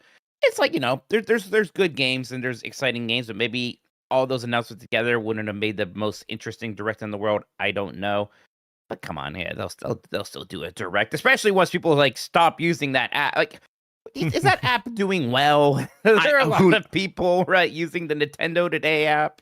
I don't think there's any way it is doing well in the way a Nintendo Direct does well, right? Nintendo Direct is something everybody tunes in for. It is still an event. So yeah, and again, like, if they're doing it around Summer Game Fest, to me that implies some level of excitement around there. Now, I do think there might be weirdness around the timing of like, they've got a lot of games coming out over the summer, and so it's like, are they going to spend time in this Direct talking about the games that are going to be out a week later, or is this setting up the second half of the year and much later stuff in the year, which we don't know? But I think I can assume Fire Emblem is not coming out in the holidays. I think it's coming out sooner than that. So that means there's a whole gap of games for this holiday. And obviously Ocarina of Time could be the big one to sort of like lock that down. But there's going to be other stuff as well. And they haven't even confirmed Ocarina of Time. So that would definitely be the kind of thing that could headline. Big Zelda blowout. Zelda blowout, finally here. All right. Thanks for that, Jan. You can go ahead and play the email music now. Oh, your Goxer's working. These are the emails for the show. Zelda blowout. Doesn't sound good to me.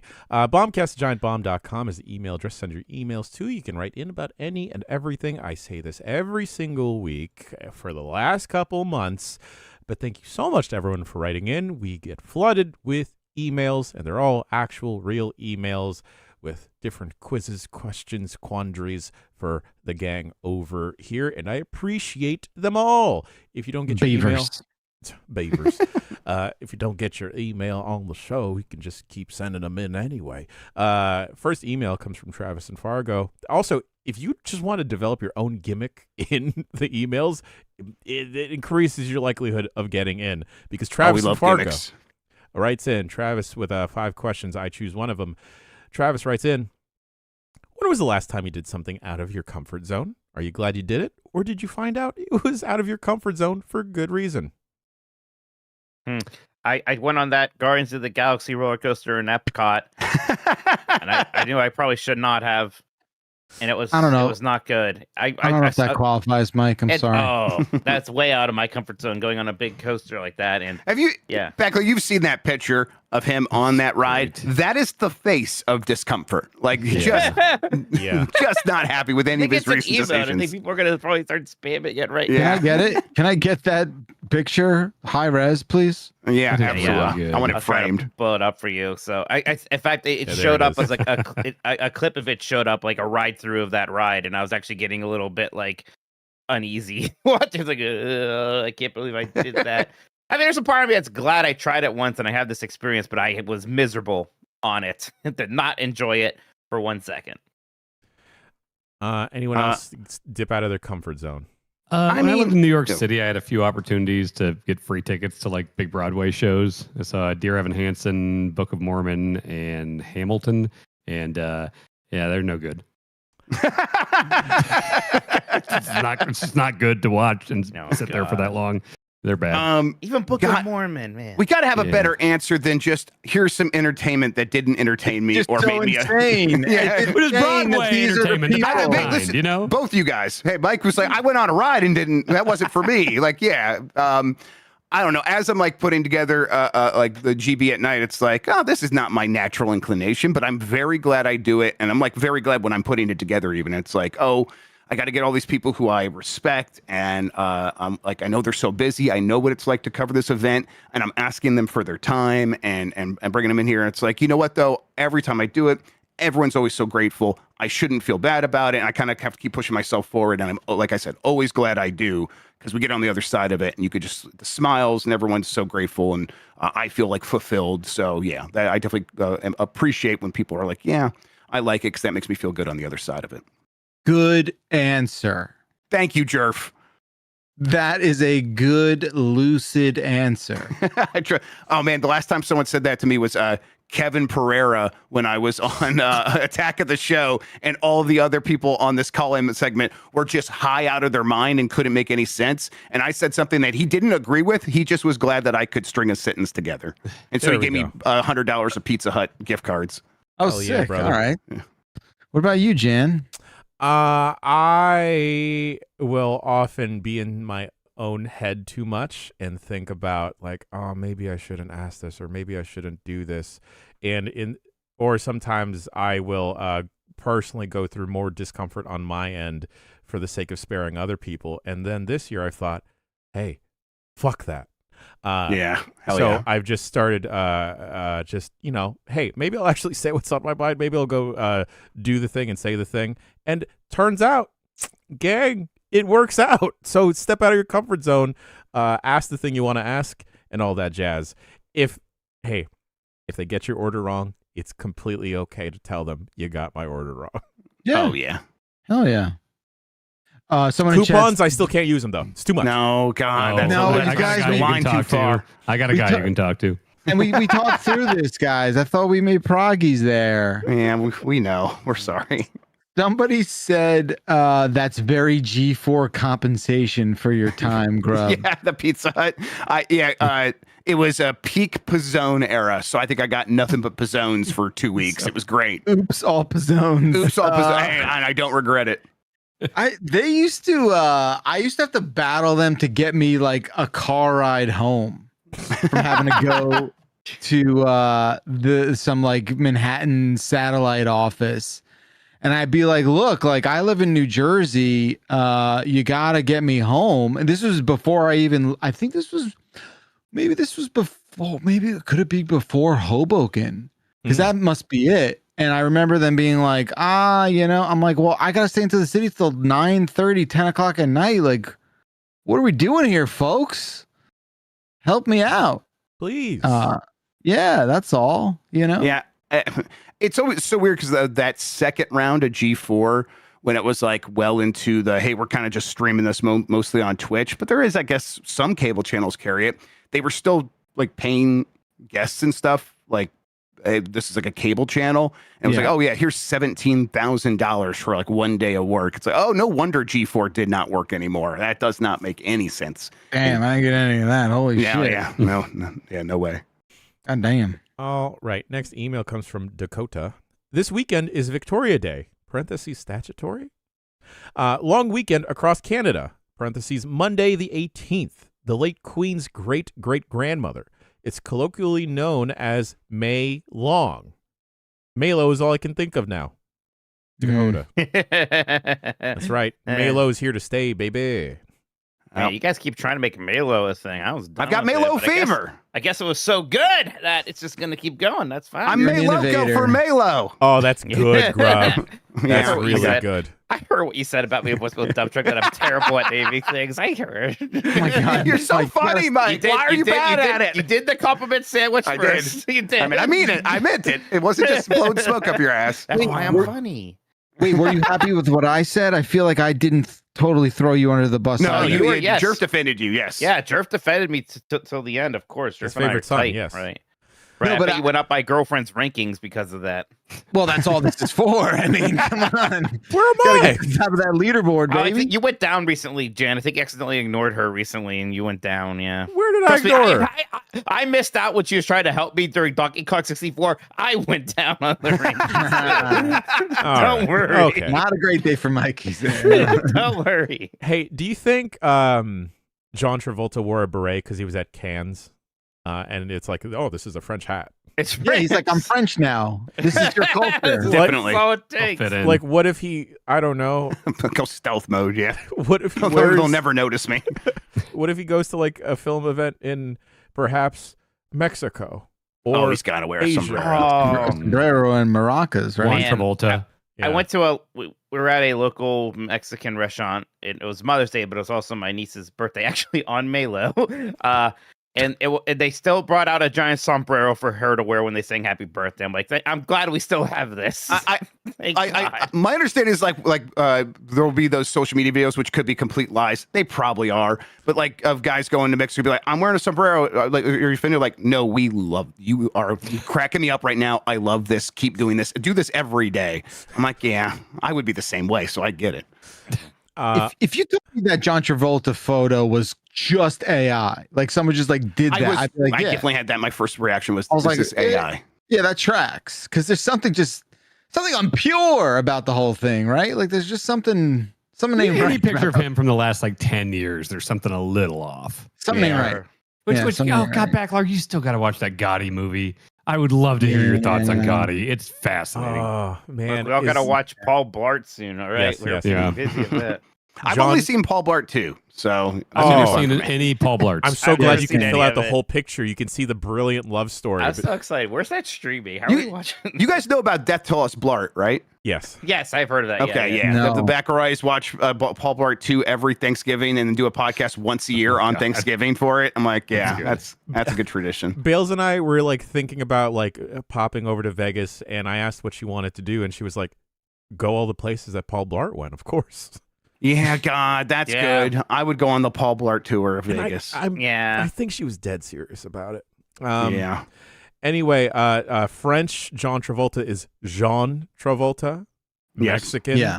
is Juan. Juan Travolta. Yeah. Holy Sure. moly, we could keep going, baby. Mhm. Uh-huh. But next email comes from John from Richland, Washington. Hey, Bombers. So I've been feeling very nostalgic lately and firing up the 3DS, PS2, 360, Wii, and I've been having a blast going through some old games. I'm the Hell same yeah. age as Dan, and I think the 360 era was my first big console that I had for myself. I bought it day one, and I bought probably the first 40 to 50 games that launched on that system. I loved Damn. every minute of it, and it's probably still my favorite console to this date, other than the PS4 and current gen. Anyway, I fired up MX Unleashed on the Series X, and it makes those classic original Xbox games look a lot better. Really polishes those games up. So I've played some current motocross games, and they just don't hold up to the classic Rainbow Studios games. I'm just curious, when the fun got out of motocross, I don't really hear you guys talk about it this much, so I figured I'd ask if we're ever going to see another Trials game or any other fun motorcycle games. I love the show and have been listening for a long time. You guys are always a great listen. Love, John.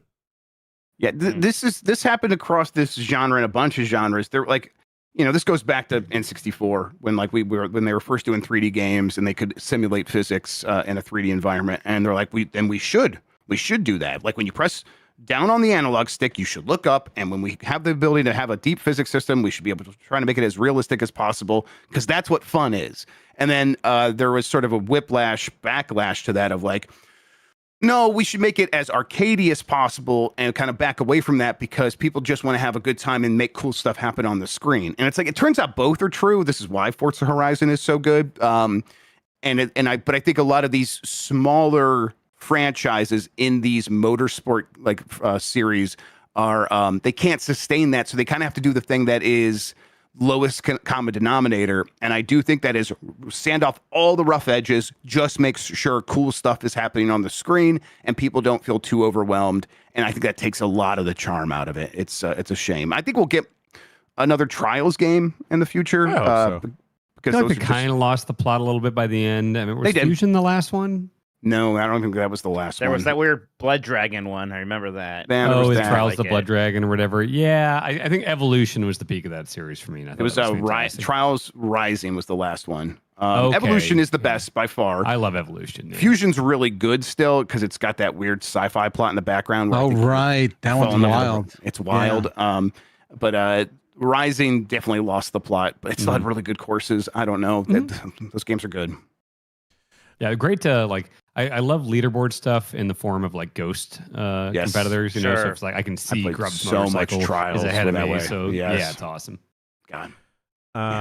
All right, moving on along. For as many real emails as we get, we still get these weird ones here. Apparently, gang, we are doing very well in parts of Europe because I just pulled this from one of these spam ones from, I'm not going to say the company. Screw that. But they do say happy podcasting. Hello, how's it going? You. Hope all is well. I have some cool information that might interest you. Your podcast, Giant Bombcast, has good performance in Apple Podcast rankings last 30 days. We do? Position 1 in category video games, Norway. Yeah! Position 1 in the category video games, Cayman Islands. Oh, that's where I keep my money. Also in Ireland, India, United Arab Emirates, Romania, Iceland. Position 1 in category leisure, Cayman Islands as well. That's leisure! That's above video games. Eat shit, golf. Take that. We also have position 1 in the category video games in Thailand. I don't care about any of this. I want some representation in Africa, Jan, and I think we missed, huh? Grubb. What? Hey. What? I know the first worst. Second the best because we got position 2 in category video games. Let's go! In Kenya! 2? Yeah! It's a time. Go fuck yourselves, besties. What the hell is this? Yeah, get out of here. Kind of funny in Kenya. God damn it, Slane. You beat me to the joke. Can you believe it? Our Lyft driver on the way to the airport from North Carolina shared the most magical story of how men spend their days. I forget which part of Africa she visited, and she was just like, yeah, the women are doing all the work and the men, all they're doing is sitting outside coffee shops smoking cigarettes and drinking espresso. Yeah, Jane got really activated when she said that. Oh, the perfect society. Yeah. I felt Dan slowly look over at me. Yeah. And I just felt the smile on his face. Yeah. Anyway, all right, moving on along. Alex in Maryland writes in, hey, GB crew, happy Malo. Malo with you. What are some of your favorite band names? I don't mean names of your favorite bands, but bands that have great names. For instance, I love the names of Soccer Mommy, Rage Against the Machine, and Wet Leg. It's even better when they have good full track names, like Wet Leg, Piece of Shit. Peace and love, Alex in Maryland. Butthole Surfers. Butthole Surfers is good. Viagra Boys, yeah. Yeah, Toad the Wet Sprocket. Sure. Oh my God. Wow. What was that? Atari Teenage Riot. Yeah, Red Hot Chili Peppers is fun to say. It is. It's a good one. Yeah. Yes. I like Japanese breakfast because Japanese breakfast is also delicious. Like that. Foo Fighters. That's a Greek thing. You can say it like that. Yeah. Yeah. It's only good when you say it like that. On its face, I think it's a pretty bad name. I liked that era of like emo bands where they would just have stupid long names, not only for their songs but for their bands. I liked Scary Kids scaring kids. Scaring kids for a hot second. Not a band, but I was telling Jan recently about how I loved when like Old Dirty Bastard would just be like, I'm Dirt McGirt now. Call me Dirt McGirt. I brought a Blind Guardian recently. I think that's a cool name. Blind Guardian. That's fun. Yeah, you and names. I don't know. That's cool.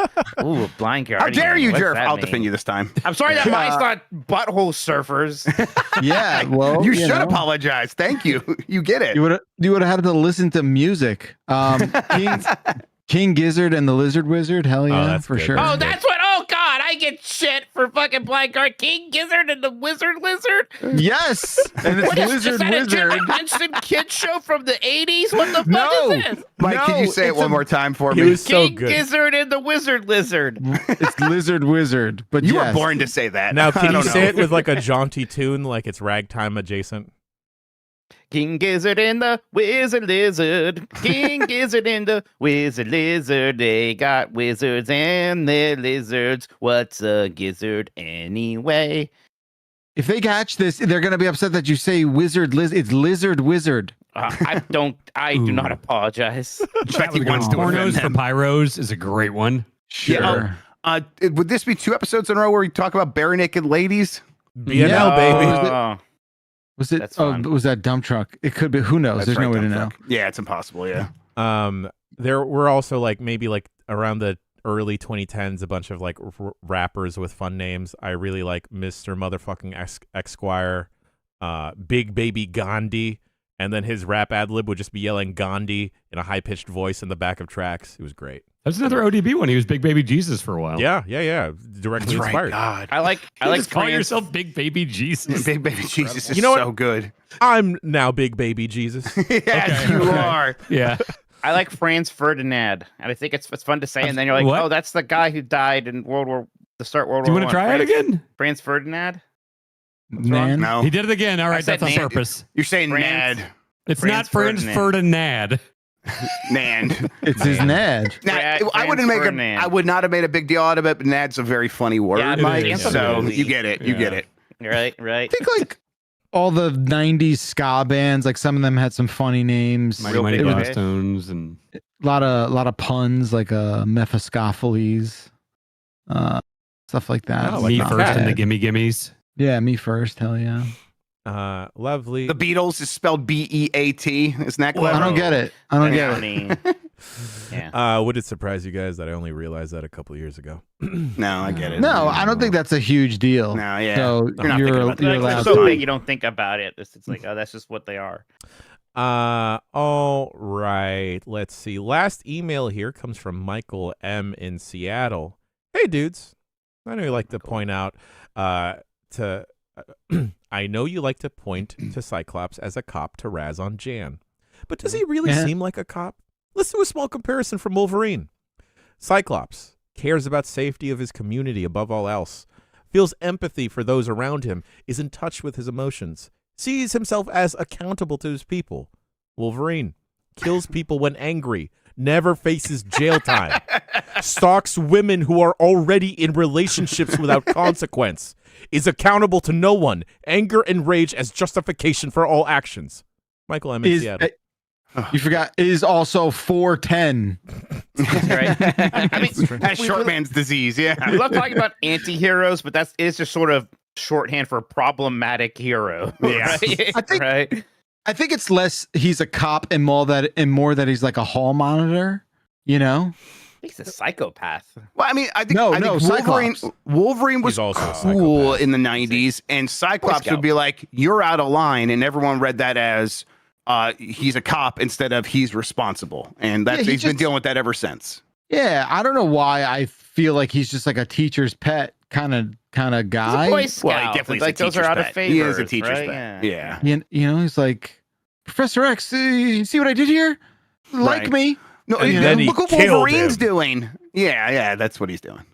Wolverine trying to steal my girlfriend. I would be It's not upset. fair. I would be upset too, right? Like he's right to be upset. Wolverine is uncool to do that, but like somehow Cyclops kind of seems like the loser. He's the one getting his Yeah. girlfriend stolen. I don't think any of the. God, I guess some of the X-Men are like kind of cool. I don't know. Oh, They all the just- X-Men are cool. What are you talking The about? X-Men are cool. You gotta No, I watch like- X-Men 97 and reassess. Oh, I haven't it's seen that. cool. No, again, I like To be clear, I'm not. This is not being all. He even hates the X-Men. No, I like Nightcrawler.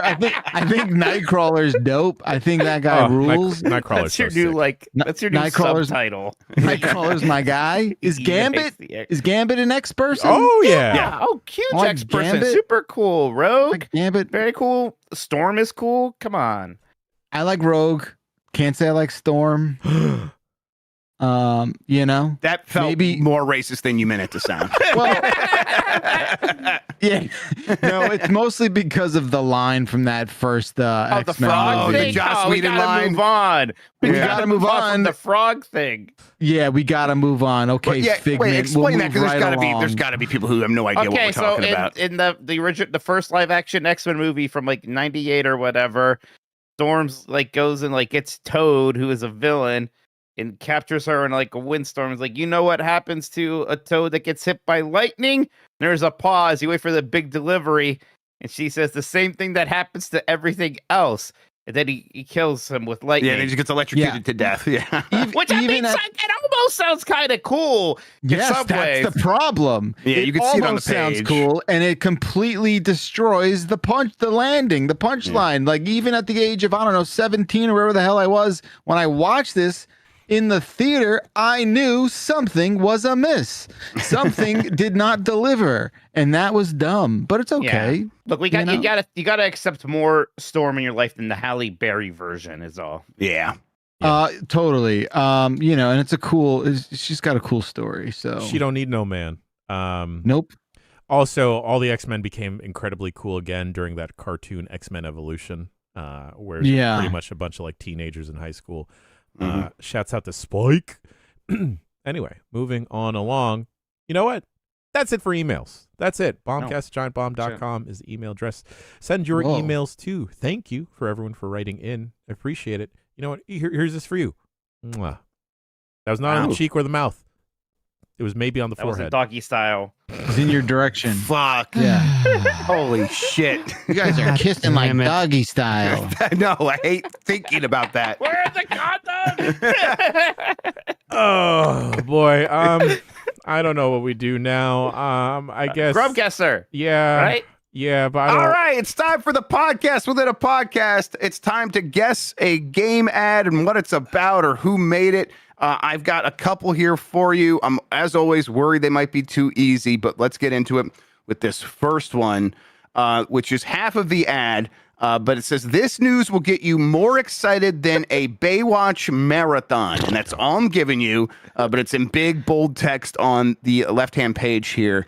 What is this an advertisement for? Okay, my guess is, because like in game magazines, this was my sense of news, because they never really cover news. It was previews, reviews. So news was blank is coming to blank. So it's like arcade game is coming to Super Nintendo. And this is not editorial at all. This is completely an advertisement. No, So that's what I'm saying. Like that, the context is always like a big news. This is coming to this. Yes. You know. So I feel like it's a port ad. All right. Might be arcade port. Yeah. If you guys want to like guess like kind of the companies, the game, Is it Midway? anything. It is not Midway. Is it between 1996 and 1998? Close chat, by the way. Close chat. It could be a little bit later than that. Could be a little bit later. Baywatch. Okay. Like design wise, it seems like not contemporary, but certainly not 90s. I mean, it gives between Daikatana 96 and vibes, right? It does. Yeah. Yeah. Is this for a PC game, Jeff? This is not for a PC game. Okay. It's not. Yep. Marathon. Is it Baywatch Twisted Marathon. Metal related? No, I don't remember if it was Twisted Metal. Oh, Yeah, is I it guess Dead or Alive? It is not Dead or Alive. Good Is guess. it okay? It's playing Yeah, with it's the gonna be correct. Baywatch thing. Is it trying to play off like a titillating type, like this is going to make you horny type thing? Well, I think it's I mean, implied, it is. maybe. It's implied by this, but there's. But is it for like a horny there's no game? there's no extra horniness. So right. no. It's not an extreme beach volleyball, a fear effect where it's like the ads were Yeah. very just like, Correct. hey, you're going Is to it- get a boner. It's not Gex related, is it? Oh. It is not Gex related. This is so Grubb. This is definitely a video game. Like this isn't just like something else, Peripheral. It's not a price like, drop. or something coming to a thing. Like, can you give us a little? It is not a peripheral. It is for a suite of games. Suite of games. Is it a collection? It is not a collection necessarily. That's not how I would phrase it. Is this about like a player's choice style thing, or greatest hits style thing?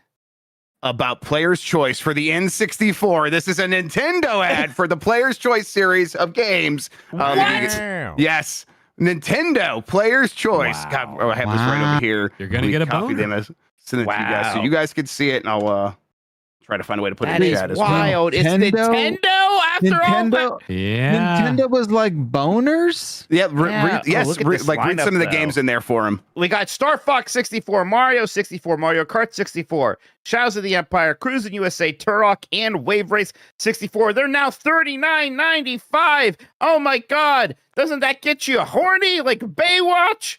I mean, Nintendo would do that. They had the one where it's like, this is going to be more fun than a ferret in your pants. And it's someone playing like Game Boy with like a ferret sucking them off or whatever. Your pants. Should I read this whole thing? Have you heard? Read it. Have you heard? Your favorite games for Nintendo 64 are now just $39.95. Is your heart thumping? Is your blood pumping? These are the greatest video games ever made. If you don't have them, you're going to want to get them. Just look for the Player's Choice seal. That means each title has sold over 1 million copies. Great games, great price. What else do you need? Hey, man, this doesn't get you all lathered up. Check your paws because you might be dead. They say these are the greatest video games ever made underneath Star Wars Shadows of the Empire and Turok. Now, look, we like those games. I do like those games a lot. Fine. Look, so Shadows of the Empire is a game I have a soft spot for. That is a 7 out of 10 at best. Good level. This is crazy. Real quick, sorry to interrupt, Grubb Guesser. What was the Star Wars space game y'all really like? Rogue Squadron. Rogue Squadron. That's on Steam, yeah? There's a version PC on there. Port of your first game that is probably available on Steam, yeah. I don't it's not great. I don't mean to out someone, but the gentleman sitting next to me on the plane back to SF was playing that game, I think, on the Steam Deck. And he was failing every single mission. I mean, at least he's trying. For like did you shoulder tap and say, "Hey, you want me to beat this for you, take that buddy?" over for you. But he was like maybe like a good 2 hours, and he just kept like failing every single thing. And I was like, I hope you're okay, bud. We're all there sometimes. It's okay. I'll get there. All right. I have another Grubb Guesser ad for you guys here. You guys can see it right now. It is a man sitting on the Berlin Wall. This is a famous photo. Famous photo. And it says, "Who are you?" What is this an ad for? Dan, did you say Gex? Yeah, it's a Gex. This is not Gex. No, I think it's like they obviously replace the head of this very famous. Well, who are you was a Nintendo campaign, I believe. Oh, it was? Because I was gonna say this is Crash Bandicoot's head on top of this guy. I think it was a Nintendo campaign, and they would kind of like make it look like the character's face was like scotch taped onto the famous. Yeah. So then this is Mario, it's Yoshi, or Kirby, or Luigi. Guys, this is Mario. Mario sitting on the fucking Berlin Wall. Hell yeah. With his face scotch taped on top of.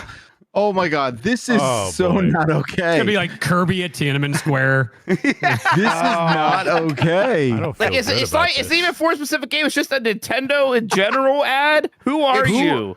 What year? I think the "Who Are You" ad was for like the Game Boy Advance overall, I believe, but it could be just general Nintendo. Nintendo. Fun campaign. What year is this? Do you know? I think it's 1998. I want to say. Oh no, it's right there at the bottom. Like 2000. Oh no. 2003? Doesn't this seem in poor taste a little bit? Yeah. I guess that'd be late Game Boy Advance. Very late Game Boy Advance. It seems a little in poor taste, but also, that's just where, I mean, look, the Berlin Wall was something like we globally took ownership of. Using it to sell Game Boy Advances may be a little bit cheap. I don't know. There is a world where we're going to get January 6th Mario ads. Oh my God. Shut the fuck up, Jam. What do you mean? Shut the fuck up, dude. And that was Grubb Guesser. Thanks for playing, boys. Thanks for watching, everybody. We'll see you next time. Wow, Thank Jeff. you, Good Jeff job, Grubb, for the Grubb. podcast in a podcast with a visual component. Mike Minotti, hit me with some YouTube super chats if we got any. Yeah, we do. In fact, here's one from Travis Uwu who says, I bought my first super chat to say thank you for all the content, especially the Donkey Kong 64 streams. I have been injured out of work, so this has helped a lot. You're welcome, Travis. I hope you feel right on. better soon. Thank you so much for the kind words. Slaymaker also says, I'm looking forward to Back-A-Land Wonder World. I'll play that shit for free. I don't care. I wouldn't. I'd rather play Donkey Kong 64 again right now than Battleland Like Wonder World. if I get picked, I'm just gonna do like so much drugs and then play the game. Okay, I know that's gonna help you. it's fine. It's fine. I you know? tried that. Shintucky says squirmin' and wormin'. Flint Mech says after Jan's experience not being able to sleep in the country, he really needs to see my cousin Vinny. Then he'll also understand why everybody wants to marry Marissa Tomei. That's funny. It was right before you probably admitted that you guys watched it right then. Grubb's Legion of Handhelds says Jan can be left out of Bike Club, but he has to start a horror game series like he did with Mortuary Assistant. Nikki and him would be great for it. Oh, you know what? Nikki and I playing horror games because Nikki's also a scaredy cat like me. Maybe we can do that for August. Hell yeah. August. Tony Morales says, dropping in for my vacation just to say, vote Dan. He put us through 2 grilled cheese sagas, mainline Mario DS, and Leisure Suit Larry. Okay. But don't forget what happened when he got control of the soundboard for a minute during the Donkey Kong 64 stream. Thank you for bringing that up. No, we have irrefutable evidence. It was 100% you. Remember, Mikey? Why would I give you control? We were trying to figure it out together, bud. Remember? Yeah, I mean, to be clear, once it was getting spammed, I had no question who it was.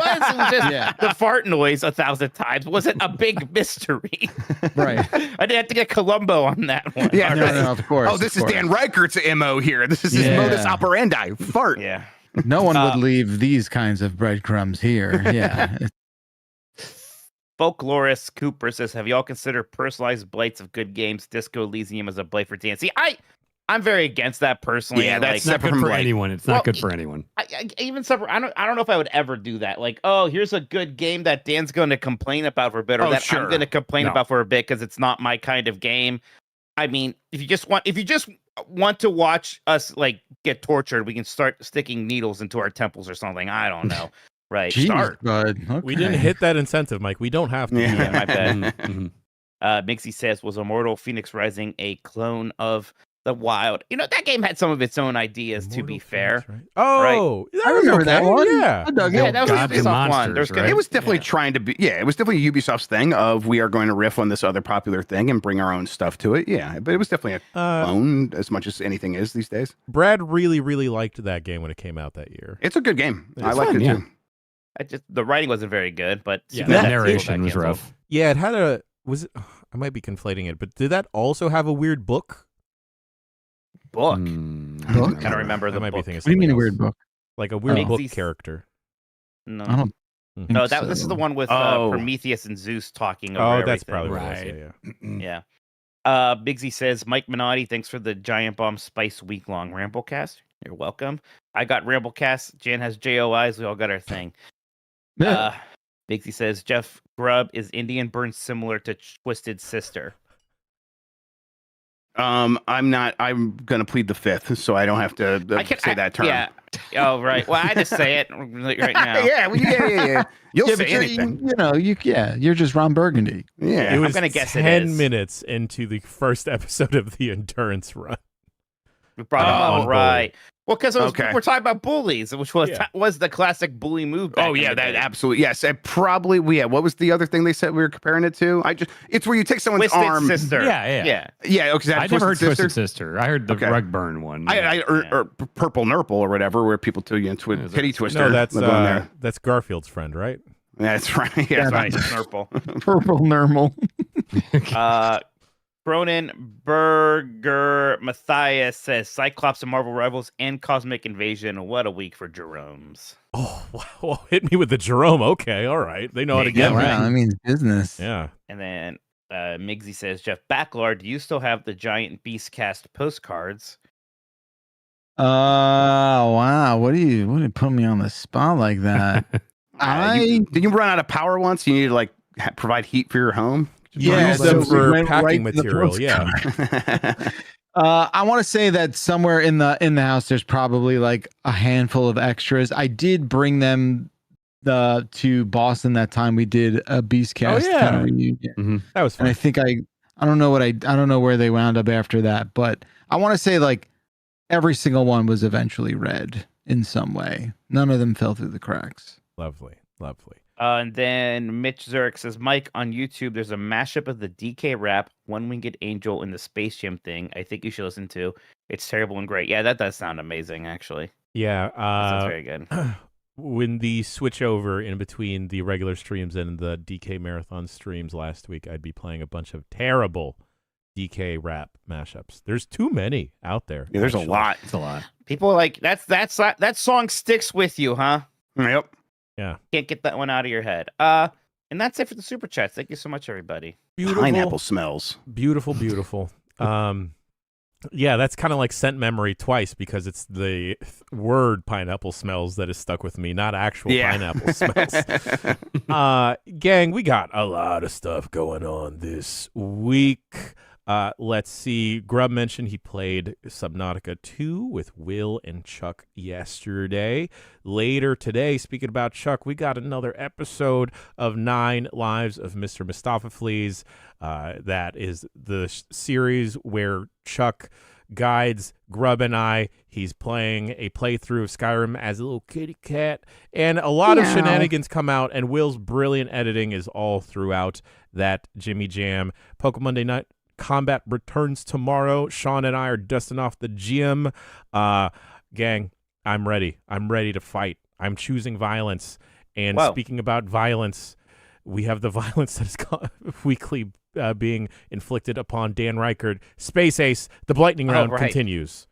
You're really practiced up right now, right? Like you didn't forget anything. Oh yeah, the 2-week break. What was it last week? Because I've been sick for like a month, but it was like it wasn't even that last. What was it last week? Yeah, it was a Mike bit of thing, being sick, it? and it was that you're sick, and the Donkey Kong thing was happening. Yeah. Oh, yeah. Right. We didn't want to do it at the same time, right? Yes. Now I need to get in there. I want to play it. I want to beat it. I might have a fun idea to help get you some extra reps in. Don't worry, we'll see. Okay. I'll propose it tomorrow. You say this on the air? Okay. I'll propose it tomorrow. I'm interested. Okay. Propose to Dan. Pop the question. All right. Wow. Thursday, we got voicemail dump truck. Marimi Tomodachi continues. Friday, on Professional Fridays, right now, looks like we might be playing a little bit of Forza Horizon 6 and Marvel Cosmic Invasion. We'll get a whole squad for that. Game Mess mornings popping off Wednesday, Thursday, Friday, right, Grubb?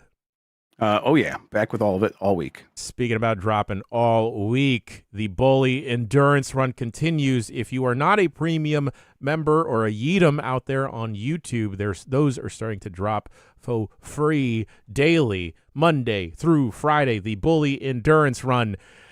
Wow. What year did that come out? Bully would have been like mid 2000s. I'm going to say I'd say 06, but then there was a later scholarship edition that came out on 360. Bully is 06, actually. Okay. All right. 06. A very different time for comedy, for sure. Oh yeah, definitely. But also Rockstar comedy. Yeah, kind of always that. Yeah. And hey, let me tell you, someone that sits in and edits that show for posting purposes. Very fun time. Shouts out to Grubb and Mikey for getting that all together. But if you are a premium member out there or a Yeetum, you're getting those episodes early. The free people out there, they just got episode 2 today. If you're a premium member, a Yeetum, you're on episode 7 already because you get those episodes a week early. Gang, did I miss anything that we got going on this week? No, I think you got it there. Right. We quick looks may pop off. We have the Lego Batman quick look, very fun. I actually had no idea that Backlar you were a big Batman head. Oh no, had no idea. You have a tattoo? No, I do not. You had it on your chest. cap. I thought you had a Batman or something. Or is that no? Okay. Just Jan's got it right. I every month I shave my chest hair into the Batman of course. Oh, logo. yes, that's what it is. And it itches. Also, for folks at home in the States, we are taking this upcoming Monday off for Memorial Day. Going to take a longer break. So no Game S mornings on that day. And I hear the heat on the street. I know y'all are missing Mist. It's busy times here at GBHQ. Busy times. I'm thinking maybe after SGF is all. Yeah, I think after we get back from SGF, let's Safe. see what Uru's about. Uru? We'll What's Uru this? thing out. Uru? Speaking about SGF, gang, SGF is right around the corner, and Grubb is busy plotting out those couches. We got some fun times in store. Excited to see the whole gang back together in person. Boys, I think that is it for the show. Anything else we want to talk about? Tell the folks at home to check out. No, you did great, Jen. You did great. Thank you, Jeffy. That means a lot to me, baby. Gang, that's the show. Until next week, we'll see you for another episode of the Giant Bombcast. He's been Jeff. He's been Jeff. He's been Dan. He's been Mike. I've been Jan. Shouts out to Chuck. Shouts out to Sean. Shouts out to Will. Shouts out to you at home. Doing great. Keep putting on sunscreen. It's getting hot out there. We love you.